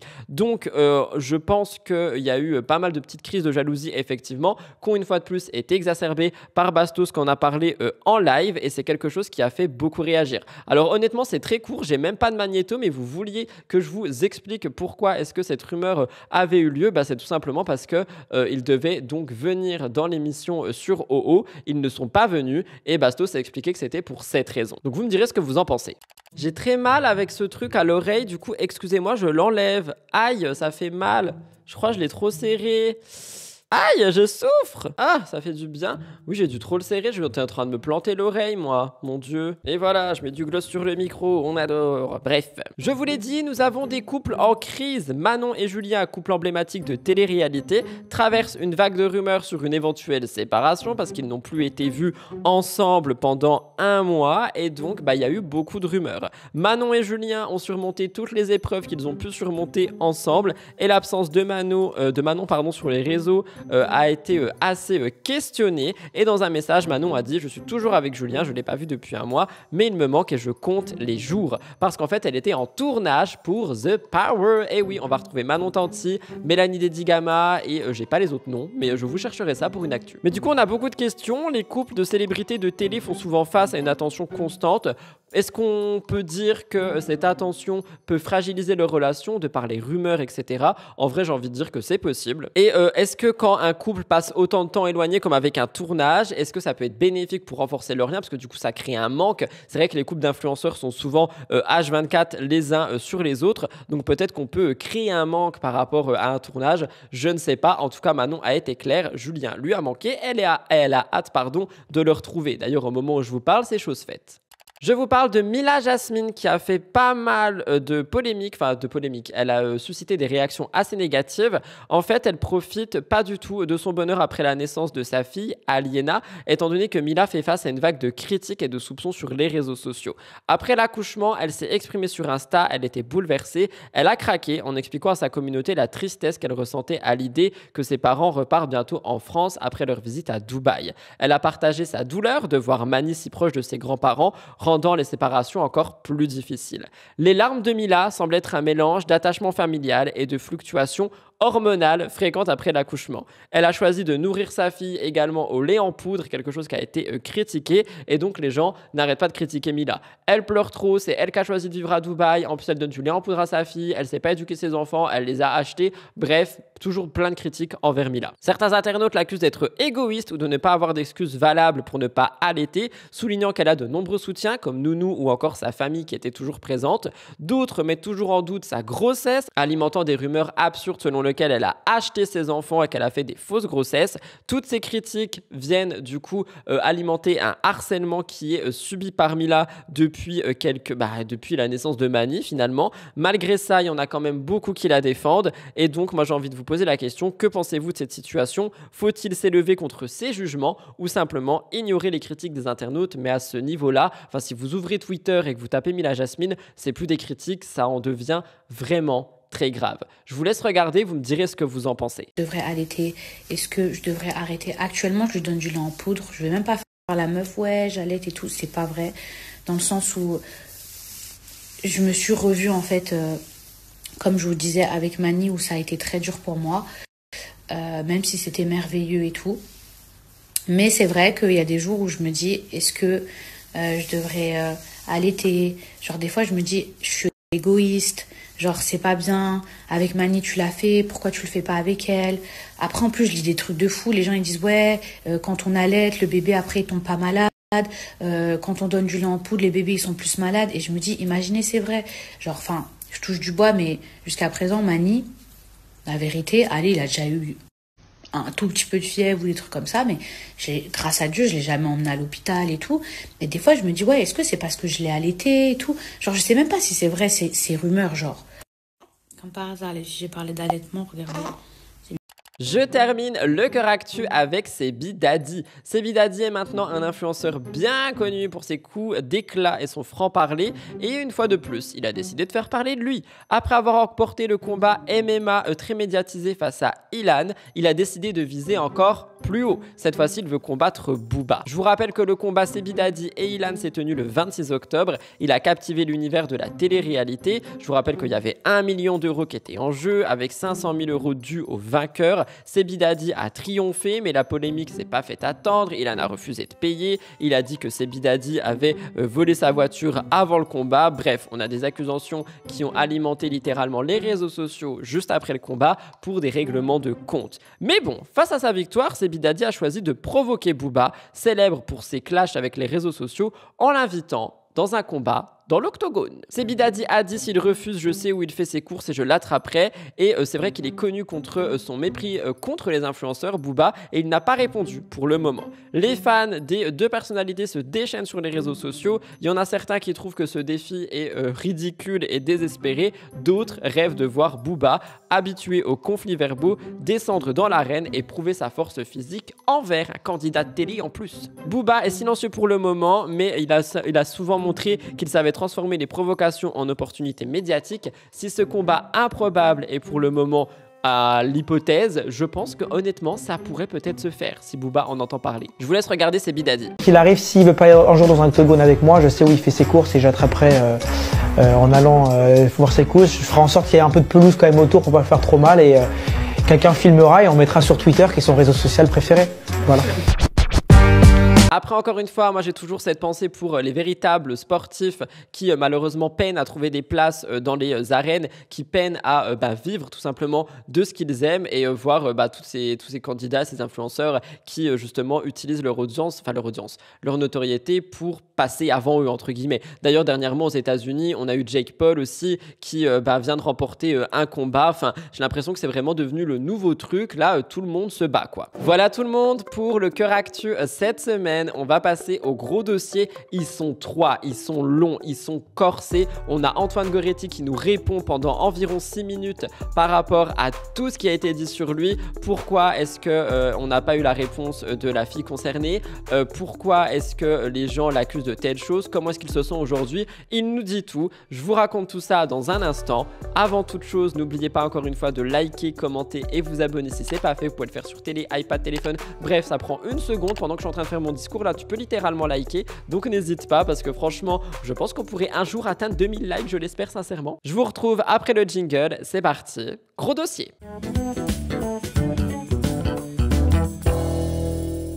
Pour les gros dossiers cette semaine, tenez-vous prêts, prenez-vous un petit café ou quelque chose, ça risque d'être assez long. Je commence avec Michou et Elsa Bois parce que c'est vraiment une polémique qui a fait parler fin de semaine. En me renseignant un petit peu, j'ai vu qu'en fait ça faisait déjà des semaines que ça durait, que Elsa subissait du cyberharcèlement. Donc je vais un petit peu vous raconter. Comme vous le savez, pour les gros dossiers, je reste principalement sur mes notes de manière à ne pas me mélanger les pinceaux parce qu'on me connaît, moi. Récemment, des spéculations ont émergé autour de la relation de Michou et de sa petite amie Elsa Bois en raison de comportements jugés étranges par les internautes lors d'un live en direct. Ça fait maintenant 3 ans que Michou et Elsa vivent une histoire d'amour. Ils partagent régulièrement des moments de leur quotidien avec leurs abonnés, notamment à travers des sessions de jeux en direct ou de divertissement d'ailleurs. Cependant, récemment, Elsa a suscité la méfiance des internautes en raison de son attitude lors d'un live qui a été mis en avant et qui a mis la lumière sur certains détails jugés suspects par les fans de Michou. Le couple semblait passer un moment convivial lors de cette session live, mais Elsa, qui d'habitude est plus présente et participative, a adopté un comportement assez réservé. Michou était occupé à commenter le jeu et Elsa était plongée dans son téléphone. Et son attitude a éveillé des soupçons. Certains internautes ont affirmé l'avoir vue en train de swiper vers la droite et vers la gauche, un geste qui, selon eux, indiquait qu'elle était en train d'utiliser Tinder, l'application de rencontre qui est très bien connue. Alors du coup, les internautes, ce sont des espions, ils l'ont vu faire ça, ils se sont dit « Oulala, elle est en train de swiper ». Vous savez aussi qu'elle peut regarder un carrousel en faisant ça, genre elle passe des photos, puis elle y retourne. Enfin voilà, je dis ça comme ça. Ce geste a été interprété comme un signe de recherche de nouvelles rencontres, ce qui a conduit certains abonnés à spéculer à l'infidélité d'Elsa envers Michou. La situation s'est intensifiée parce que Elsa a caché son téléphone en voyant Michou se tourner vers elle. Lorsqu'il a demandé ce qu'elle faisait, elle a répondu « rien », tout en continuant à manipuler son appareil. Pour les internautes, ce geste ne faisait que confirmer leurs suspicions.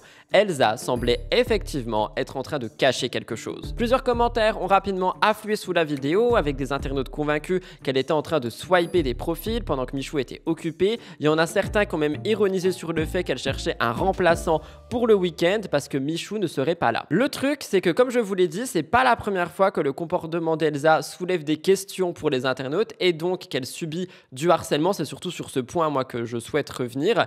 Lors d'un live précédent, Elsa avait également rejeté brutalement l'idée d'avoir un enfant avec Michou et sa réponse était froide et elle avait déstabilisé certaines personnes. Elle lui avait dit « Ah non, toi tu voudrais faire un enfant demain, là t'es en train de t'engager dans des terrains sombres, tu y vas tout seul mon gars. » Et donc c'est vrai que cette réponse, elle avait été perçue par beaucoup comme un signe de désaccord profond sur des projets futurs. De plus, le fait qu'elle semble plus distante ces derniers temps a aussi renforcé les inquiétudes des fans qui redoutent qu'elle ne partage plus les mêmes aspirations que Michou. Pour réagir par rapport à l'histoire de l'enfant, alors déjà je trouve ils sont jeunes, je crois quand même.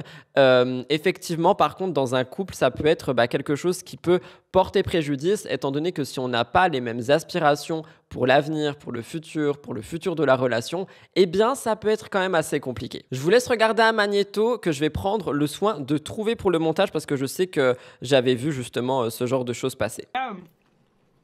J'ai vu déjà des choses dans ma vie terrifiantes. Moi je me disais, je pense qu'un enfant, je suis plus près que toi. Vas-y, explique-toi. Dans le sens où toi, t'es une femme, donc tu dois le porter l'enfant et tout. Ouais. Donc c'est super compliqué et ça changera tout ton quotidien. Ouais. Alors que moi, je vais pouvoir m'en occuper, machin. Je sais pas, genre, j'arrive à plus trouver de temps maintenant pour moi avec l'organisation et tout. Et je me dis, je peux devenir un bon papa. Je vois pas le rapport avec moi. Je pense que toi, là, demain, tu voudrais pas avoir d'enfant. Ah non. Toi, tu voudrais avoir un enfant demain, là? Non. Ça se discute. Bref, la situation actuelle laisse planer le doute sur l'avenir de leur relation. Michou semble effectivement toujours autant amoureux d'Elsa, il continue de partager des moments de complicité sur les réseaux avec elle, mais les internautes restent sceptiques et continuent de scruter chaque détail qui pourrait confirmer leurs craintes. Quant à Elsa, elle n'a pas réagi de manière officielle, donc la question demeure, ces agissements sont-ils simplement le fruit de malentendus ou y a-t-il réellement matière à s'inquiéter pour Michou? Je vous laisse regarder le fameux magnéto qui a donc fait parler. El Diablo. El Diablo. Le problème c'est qu'il nous manque une pince. Qu'est-ce que tu fais sur ton tel? Rien. Ok.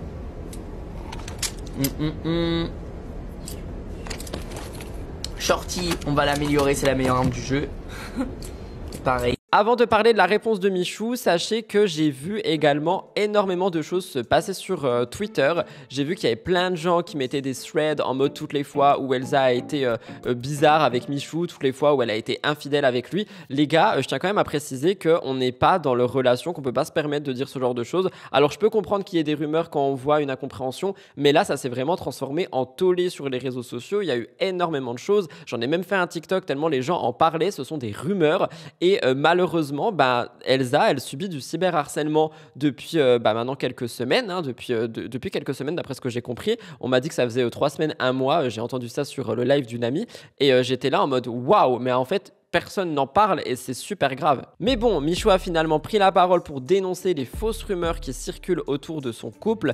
Depuis la vidéo où elle répond à un message sur son téléphone et qu'elle le cache et qu'il y a eu les accusations de tromperie, ça a eu énormément de vagues sur les réseaux sociaux. On a des propos injurieux à l'encontre d'Elsa. Michou a exprimé un ras-le-bol. Il a dit que ça allait trop loin et qu'ils étaient trop heureux ensemble malgré les rumeurs. Elsa a partagé un message sur Instagram également pour clarifier la situation. Je vous laisse écouter Michou. Les gars, petite story, j'en profite. Alors j'en ferai pas plus. J'ai pas envie de m'éterniser là-dessus. Tu vois, pour moi, ça n'a même pas lieu d'être. Pour vous parler de ce qui se passe là récemment autour d'Elsa. Moi, je pense que vous avez peut-être vu sur les réseaux, les gens sortent plein de clips de partout en mode Elsa trompe Michou, etc. Bref.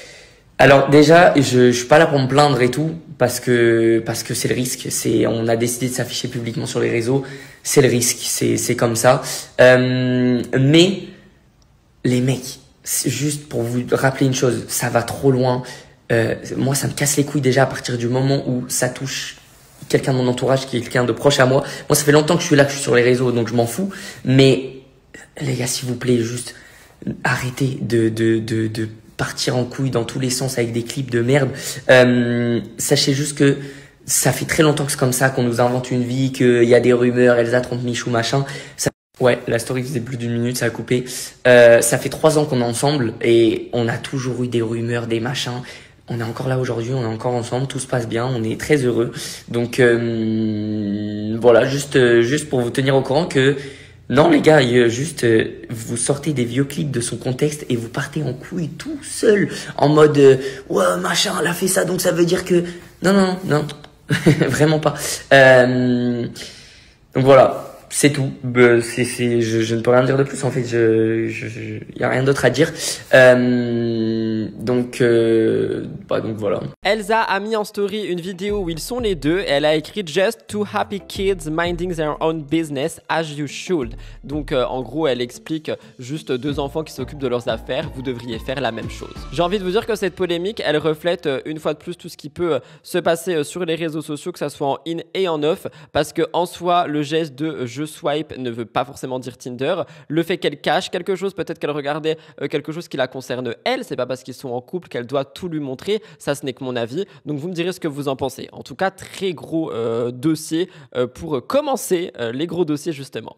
Deuxième chose, je vous parle de Marwa Meraska et de Vincent Queijo qui auraient décidé donc de porter plainte contre Bastos à la suite des lives qu'il fait régulièrement où il mentionne leur couple justement. Marwa et Vincent, qui sont 2 figures bien connues de la télé, ont récemment annoncé la décision radicale après avoir été la cible de critiques de la part de Bastos, influenceur très actif depuis quelques temps. C'est vrai que depuis quelques mois, Bastos semble avoir fait de la vie privée des autres un terrain de jeu comme je l'ai lu, en lançant des attaques parfois virulentes que lui peut juger comme humour, en diffusant des rumeurs selon ce qui a été dit sur les réseaux sociaux et potentiellement en se mêlant d'affaires personnelles des autres candidats de télé. Pour réagir à ça, je l'ai expliqué la semaine dernière, Bastos il est un petit peu dans le mood où maintenant il veut parler d'actualité, il veut réagir sur Twitch à ce qui se passe dans le monde de télé et people, un peu ce que je fais finalement, un peu ce que Sam Zira fait, seulement effectivement j'en ai parlé avec vous en live vendredi et la rediffusion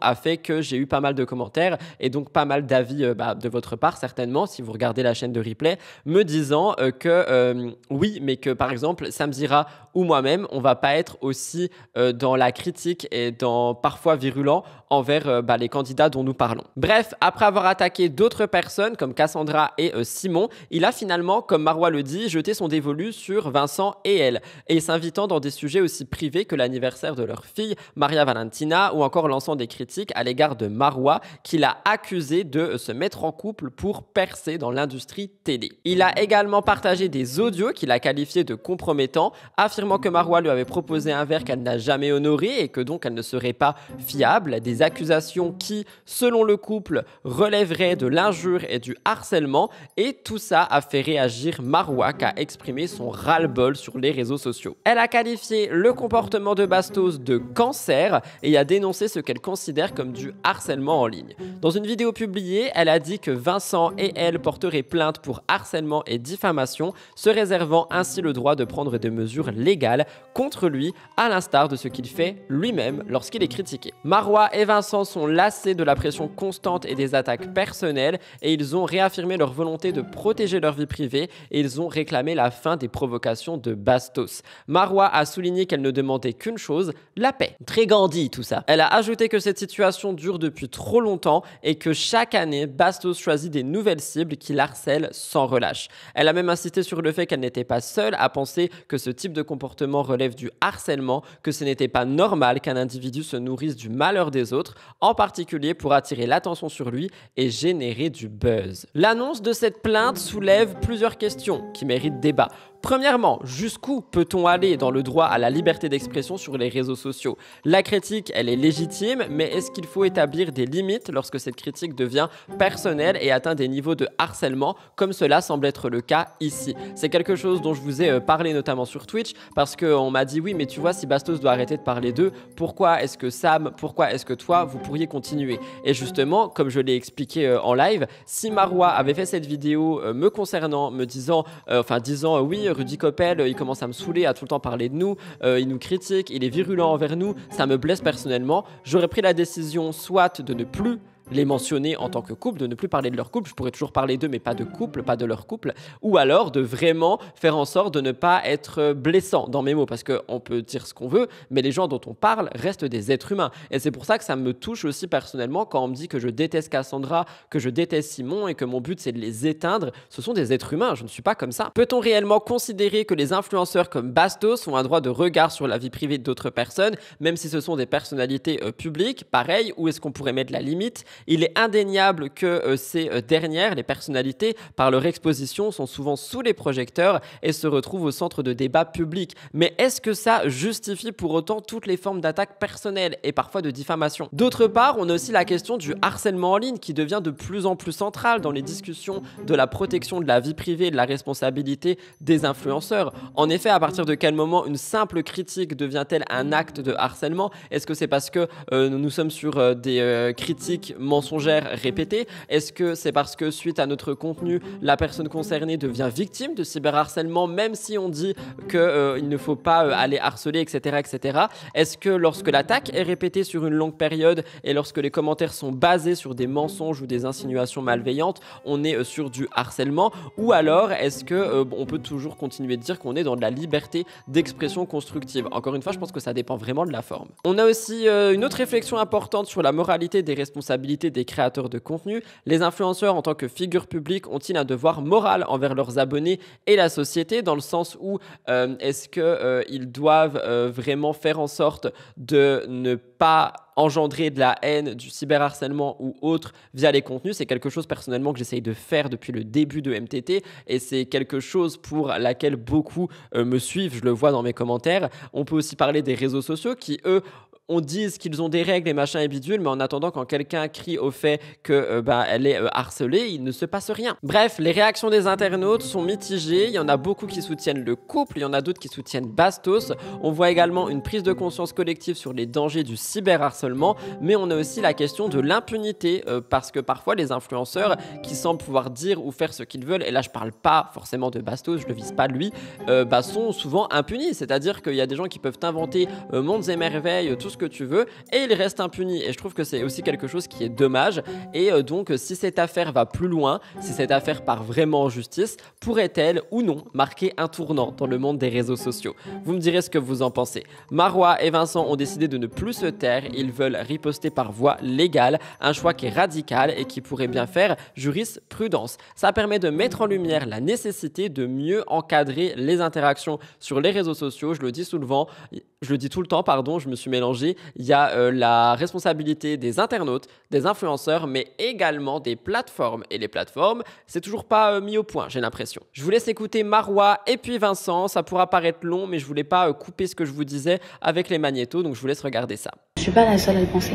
Ça me rassure de voir que, en fait, je me rends compte que le mec, il veut pas s'arrêter. Ça fait 4 mois qu'il veut pas lâcher notre veste. 4 mois qu'il passe son temps à faire ses live Twitch, à parler de Vincent et moi.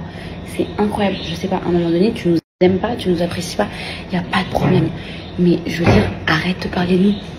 Je peux comprendre que ça puisse faire tourner ton business, ça puisse faire tourner un peu tes lives, etc. Mais je pense que c'est bon, les gens en ont marre aussi que tu parles de nous et que tu ressasses à chaque fois la même chose. Que dès qu'on fait un snap, bah, tu dises ouais, il est comme ça. Dès que moi je fais un truc et que je veux pas que il y a ça, tu crées une histoire, t'inventes une histoire, t'inventes des trucs. Stop. Franchement, stop. Non, on en a marre. Les gens en ont marre à un moment donné. Genre, je sais pas, genre. Prends quelqu'un d'autre, je sais pas, merde. Tourne un peu. Reviens après plus tard vers nous. Laisse-nous respirer, merde. Il me semble pas avoir de problème avec cette personne-là. Il me semble pas que Vincent ait des problèmes aujourd'hui avec cette personne-là. Bien sûr, je sais qu'ils en ont eu dans le passé ils se sont pas entendus sur plein de choses, ils ont eu des indifférents. Mais il me semble qu'ils se sont vus, ils ont carrément fait un live Twitch il y a des années en arrière où monsieur était bien en train de dire à Vincent non mais moi je t'aime bien, j'adore, t'as de la répartie, t'es cool, etc. Enfin stop, lâche notre veste, ça devient lourd, c'est limite du harcèlement, genre. C'est bon, je veux bien comprendre que du coup tu fais tes live Twitch en parlant des candidats, en parlant des gens de télé-réalité, etc. Mais on est 50 000, parle d'autres gens, pourquoi tu parles de nous? C'est bon, t'as pas l'impression que ça fait 100 ans que tu parles de nous? Ça fait 4 mois que le mec, c'est toujours la même chose. Ça y est, c'est pas tout là, passe à autre chose, stop. Moi, je me suis réveillé, j'ai vu les réseaux, ouais, il y a beaucoup de gens qui parlent, des fois, vous savez, sur les live Twitch, les trucs, c'est pas très grave, en vrai de vrai. Oui, c'est agaçant, des fois c'est agaçant, mais qu'est-ce que vous voulez que je vous dise? C'est le jeu, c'est comme ça. Je suis pas énervé, je suis pas agacé, j'ai d'autres choses. En fait, je vous mens pas que je suis tellement content, je suis tellement satisfait de moi-même par rapport à ça. Je suis tellement... j'ai aucun ressenti par rapport à ce qu'on peut dire sur moi, sur tout ça. Il y a beaucoup de choses qui sont bêtes ou alors même inutiles. Donc voilà, je vais même pas réagir, je vais pas donner de l'importance à qui que ce soit. Chacun fait ce qu'il a envie. J'ai dans ma tête et dans mon cœur tellement de choses beaucoup plus importantes. Ma vie à moi déjà d'une. En premier lieu bien évidemment mes enfants que là j'ai depuis presque 10 jours maintenant, qui vont bientôt aller chez leur maman pour une semaine. Donc du coup je profite à fond de ça. Et c'est ça l'essentiel pour moi, c'est ça le plus important. Je rentre dans un autre mood, un autre délire. C'est vrai que j'ai enchaîné un petit peu les tournages, les ci, les ça. Il y a beaucoup d'interviews qui se font, qui parlent de moi, comme quoi je suis telle et telle personne. J'ai beau être une personne qui est sur les réseaux et exposée. Donc il faut accepter des fois la critique. Il faut accepter des fois des choses qui sont dites et qui sont fausses. Malheureusement, il faut l'accepter. C'est comme ça, les gens ont le droit de dire ce qu'ils veulent. Moi, je me permettrai jamais de dire quoi que ce soit sur qui que ce soit. Surtout avec des interviews. Vous voyez bien, je fais pas d'interview. Je fais plus d'interview, plus du tout. J'ai rien contre Samzira par exemple, mais je vais pas chez Samzira. Pourtant, je l'aime beaucoup. Ma priorité dans ma vie, c'est mes enfants.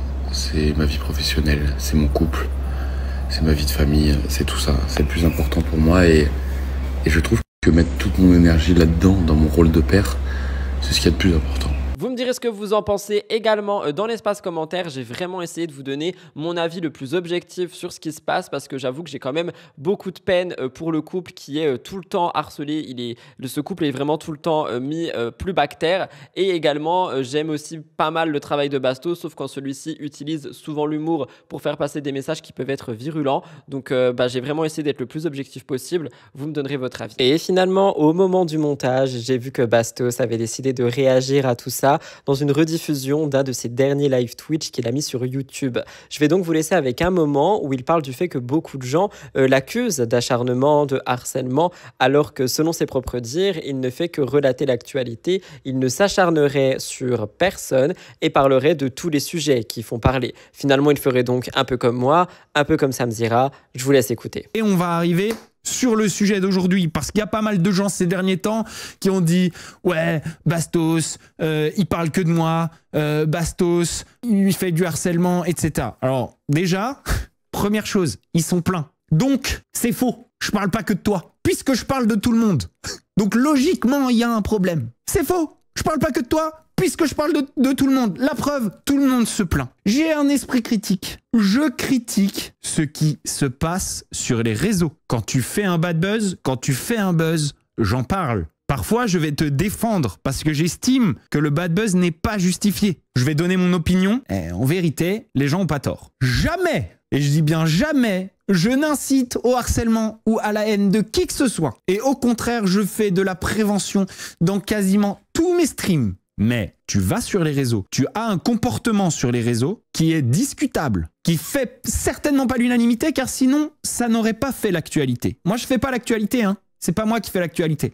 L'actualité, elle se fait, moi je la commente. Je donne mon analyse. Donc tu as un comportement sur les réseaux qui est discutable, qui attire la sympathie ou l'antipathie de l'audience. Ok ? Je commente ça. Je donne mon opinion. Je suis pas en train de coller à une personne ou à une autre. C'est pas moi qui choisis. C'est les blogueurs qui choisissent. C'est l'actualité, c'est l'audience, c'est vous qui choisissez. Et la preuve, c'est vous qui me les posez ces questions. Je ne prépare pas mes streams, mais je parle de tout le monde. Je ne m'acharne pas sur une personne ou une autre. Mais tu as un comportement public sur les réseaux, une bonne fois pour toutes, ok ? Personne ne t'a forcé à l'avoir. Tu t'exposes à la critique. On a le droit de donner notre avis sur ce que tu rends public. Si tu n'as pas confiance en ton comportement et en la réaction qu'il peut induire, ne le mets pas sur les réseaux. Ne le fais pas à la télé. Si je vais en prison, ok, si je vais en prison et que je vais voir les détenus et que je leur dis « T'es un gros connard d'avoir tué quelqu'un », je pense pas que ces personnes vont faire les victimes en disant « Bastos, il m'enfonce ». Je termine les gros dossiers avec Antoine Goretti. Le dossier Antoine, il répond, vraiment, il a répondu à absolument tout. Antoine Goretti, ancien candidat de télé qui a été connu pour 10 couples parfaits ou encore La Villa, s'est forgé une réputation en dehors de la télé. Depuis son retrait, il est devenu une voix active sur les réseaux sociaux, notamment en dénonçant les violences faites aux femmes. Cependant, ses récentes confidences ont plongé son public dans un mélange de stupeur et de colère. L'une de ses prises de position marquantes a été sa dénonciation des propos de Thibaut, une autre figure de télé. Rappelez-vous, dans une vidéo postée par Jessica et Thibaut, Thibaut s'était plaint de se sentir rejeté par sa femme. Antoine Goretti avait réagi, il avait dit « Le gars nous raconte en toute détente qu'il veut sa femme. Comment est-ce qu'on peut encore dire ce genre de choses ?» Il continuait par dire « Tu vas mettre dans la tête de jeune garçon que si sa copine ne veut pas, bah tu peux la forcer, ça s'appelle du v conjugal, ça reste du v. » C'est une prise de parole qui a été courageuse, qui lui a valu le respect de nombreux internautes, mais dans un récent témoignage dans le podcast de Donne-moi tout de Pauline Borgia, il a malheureusement basculé son image parce qu'il a reconnu avoir eu un comportement inapproprié en intimidant une femme lorsqu'il était étudiant en Écosse. Il raconte une soirée où il était alcoolisé, qu'il aurait bloqué une jeune femme qu'il hébergeait chez lui pour l'empêcher de sortir. Il a dit « Je me suis mis devant la porte et je lui ai dit non, tu sors pas. C'était hyper révélateur, je pensais être quelqu'un de bien, mais ce comportement est grave. » Ces révélations ont déclenché une vague de réactions virulentes sur les réseaux sociaux. Il y en a beaucoup qui ont salué son honnêteté, mais il y en a beaucoup qui ont dénoncé un acte qu'ils jugent impardonnable. Donc on a pas mal de questions par rapport à ça. Avant tout, je vous laisse regarder l'extrait. Et elle a crié. Et j'ai réalisé en fait que j'étais en train de faire n'importe quoi, tu vois. Toi, t'as jamais eu de comportement problématique ? Si, ma réflexion que j'ai là aujourd'hui, elle vient pas de nulle part en fait. C'est que moi aussi j'ai été problématique. Mais problématique, ça veut tout et rien dire. Alors je vais t'expliquer la situation. J'avais un peu plus de 20 ans. J'étais étudiant en Écosse. Et j'étais en cours d'anglais. Et il y avait beaucoup de Chinois et de Chinoises dans ce cours-là. Et notamment une que j'aimais bien, qui me plaisait et tout ça. Et nous dans notre université on avait une boîte de nuit. Et moi mon appartement était juste à côté de la boîte de nuit. Et un soir on est à cette soirée, une soirée universitaire où l'alcool était pas cher et où voilà, on s'ambiance tous très rapidement et en fait on s'entend bien, on rigole et tout ça. Elle vient chez moi et tu vois je suis un peu ivre. Et je me souviens très bien parce que en fait, tu vois, on peut pas se cacher derrière l'alcool. Et j'avais envie, tu vois, d'elle et de l'approcher et machin. Et je me suis approché d'elle, j'ai commencé à me déshabiller, je me suis mis en caleçon. Et elle a commencé en fait à prendre peur, tu vois, et à vouloir sortir. Et en fait, à ce moment-là, je sais pas ce qui m'est passé par la tête, je me suis mis devant la porte. Ouais. Et je lui ai dit, non, sors pas. Tu vois, je sais que ça me... Et ça a été hyper... ça a été hyper... comment dire, révélateur parce que je pensais être quelqu'un de bien, tu vois, à ce moment-là. Au niveau des questions, avant d'écouter ce que Antoine a dit, on peut se poser pas mal de questions. Le rôle des personnalités publiques. Antoine a été salué pour son engagement contre les violences faites aux femmes, mais ses aveux viennent ternir son image. Une personne peut-elle être un porte-voix légitime contre un problème sociétal tout en ayant elle-même commis des actes répréhensibles. On peut également parler de pardon dans une société où les erreurs du passé peuvent refaire surface. Comment évaluer les démarches de réparation, de prise de conscience?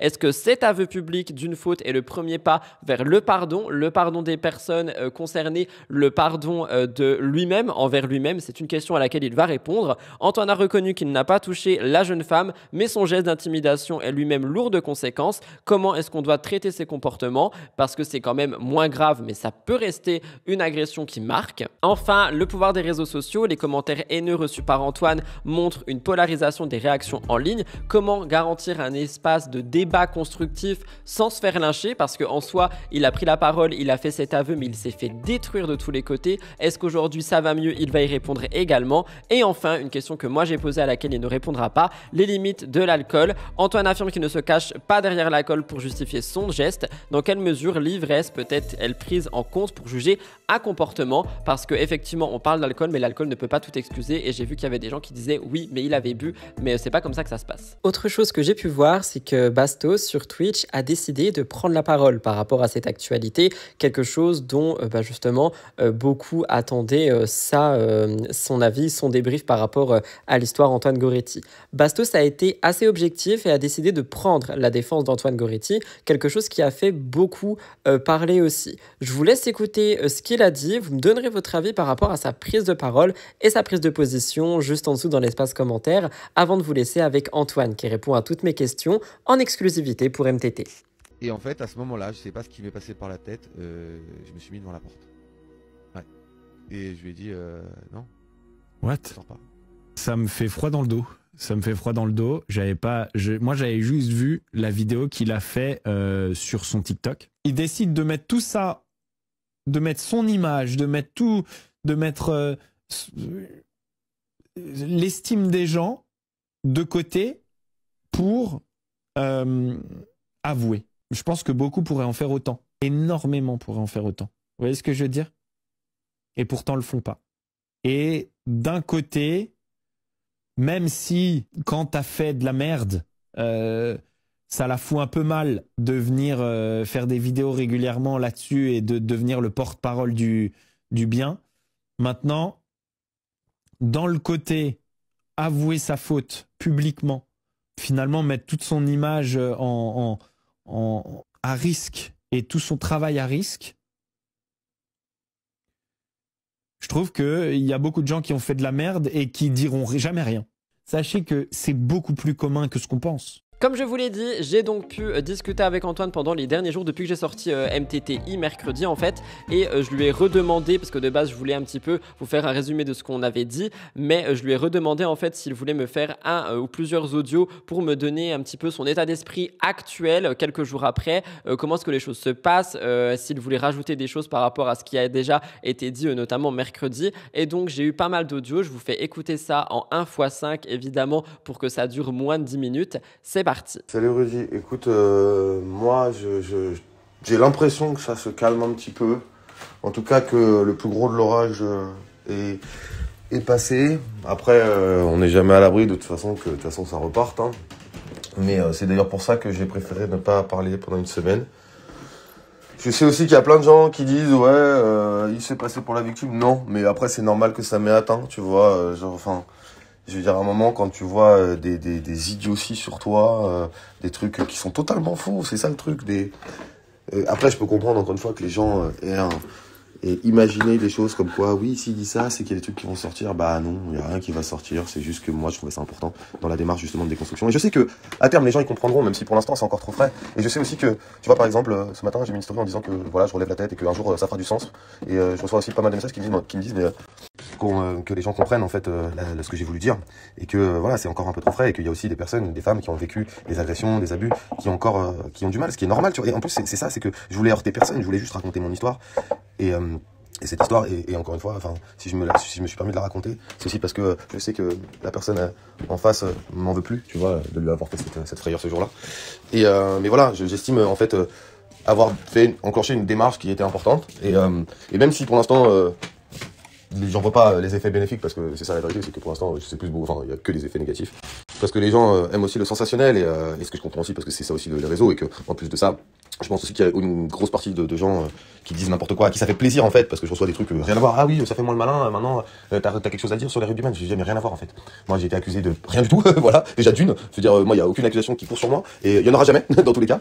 Donc c'est ça qui me fait doucement sourire entre guillemets, c'est que en fait moi j'ai partagé quelque chose, une histoire de mon propre chef, parce que c'était important, genre de se dire on avance dans le bon sens. Et qu'est-ce qu'on veut? Est-ce qu'on veut que justement les hommes qui ont fait des erreurs les reconnaissent et se disent bon bah ok, genre dans une société où c'est dur pour les femmes et pour toutes les personnes victimes de violences de manière générale, qu'est-ce qu'on attend des hommes? Est-ce qu'on attend que justement ils conscientisent des actes, des comportements qui sont pas normaux, mais que le patriarcat et que d'autres choses et que la violence qu'on leur a donnée? C'est-à-dire que la violence, moi, on la voit depuis tout petit quand t'es un homme, et on te formate à être violent aussi. Ce monde te formate à être violent. Et qu'est-ce qu'on en fait en fait? Est-ce qu'on se dit, ok, il y a des comportements que j'ai au quotidien qui sont pas normaux? Je voyais encore, je tombais sur un TikTok là d'un mec juste comme ça qui vient et qui veut prendre une photo avec sa star préférée, sauf qu'il la prend par la taille.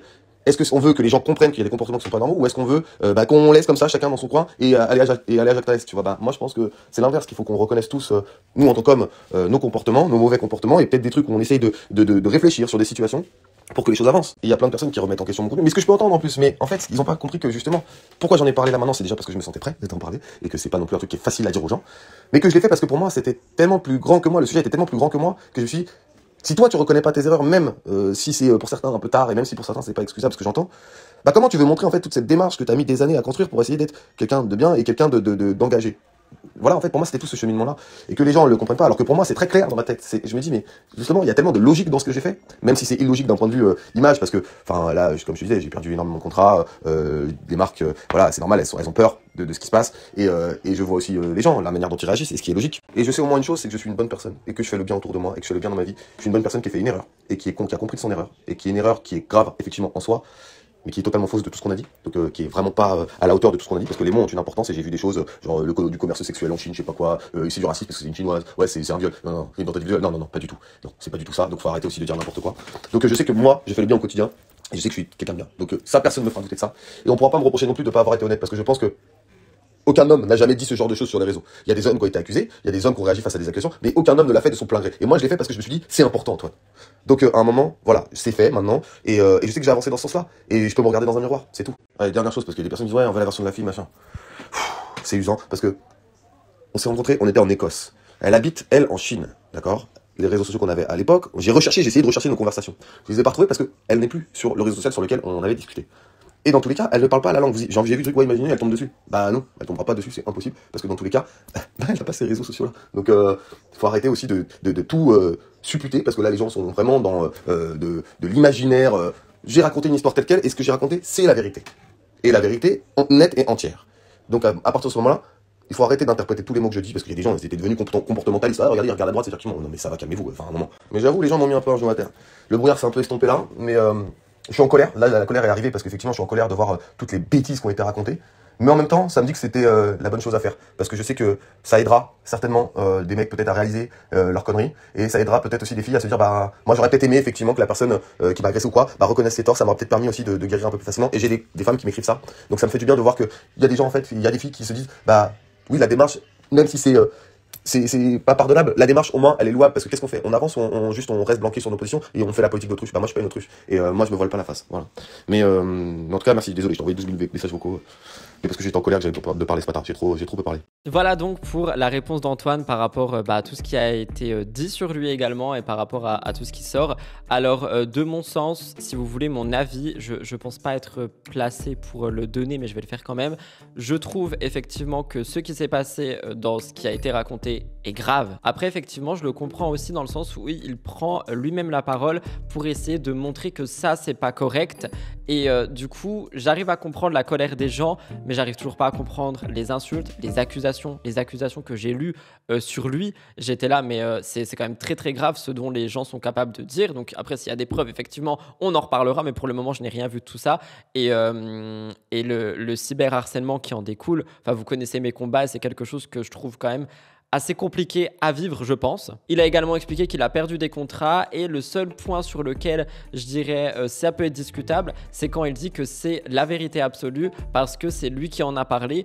Honnêtement, je ne connais pas Antoine personnellement, hein, mais cette phrase ne veut pas dire grand-chose dans le sens où je peux vous dire quelque chose, par exemple, sur mon ancien couple en vous disant c'est la vérité absolue parce que je vous le dis, mais peut-être que la personne aura une autre version. Donc voilà, toujours faire attention avec ce qui est dit, etc. On est quand même sur un sujet qui est très grave, mais tout ce qui va être le cyberharcèlement que Antoine subit et toutes les insultes qu'il se prend et également les accusations de trafic, de racisme et j'en passe et des meilleurs, je pense que ça éloigne du combat qui est celui qui est de base ici. Vous me direz ce que vous en pensez et je remercie quand même Antoine d'avoir pris le temps de me parler autant, de se confier autant. Donc il y a des choses que je n'ai pas le droit de divulguer, il y a des choses qui relèvent du privé évidemment, mais ces audios-là, j'avais le droit de les mettre parce que je lui ai demandé exprès pour l'émission.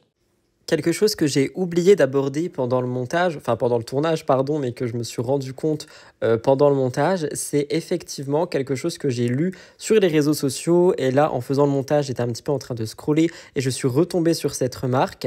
Mais une remarque qui revient beaucoup aussi par rapport à Antoine Goretti est la remarque du timing. C'est-à-dire que beaucoup de gens sont, on va dire, OK avec le fait qu'ils prennent la parole de cette manière en avouant sa faute pour montrer que ce n'est pas un bon exemple, qu'aujourd'hui c'est son combat, etc., etc.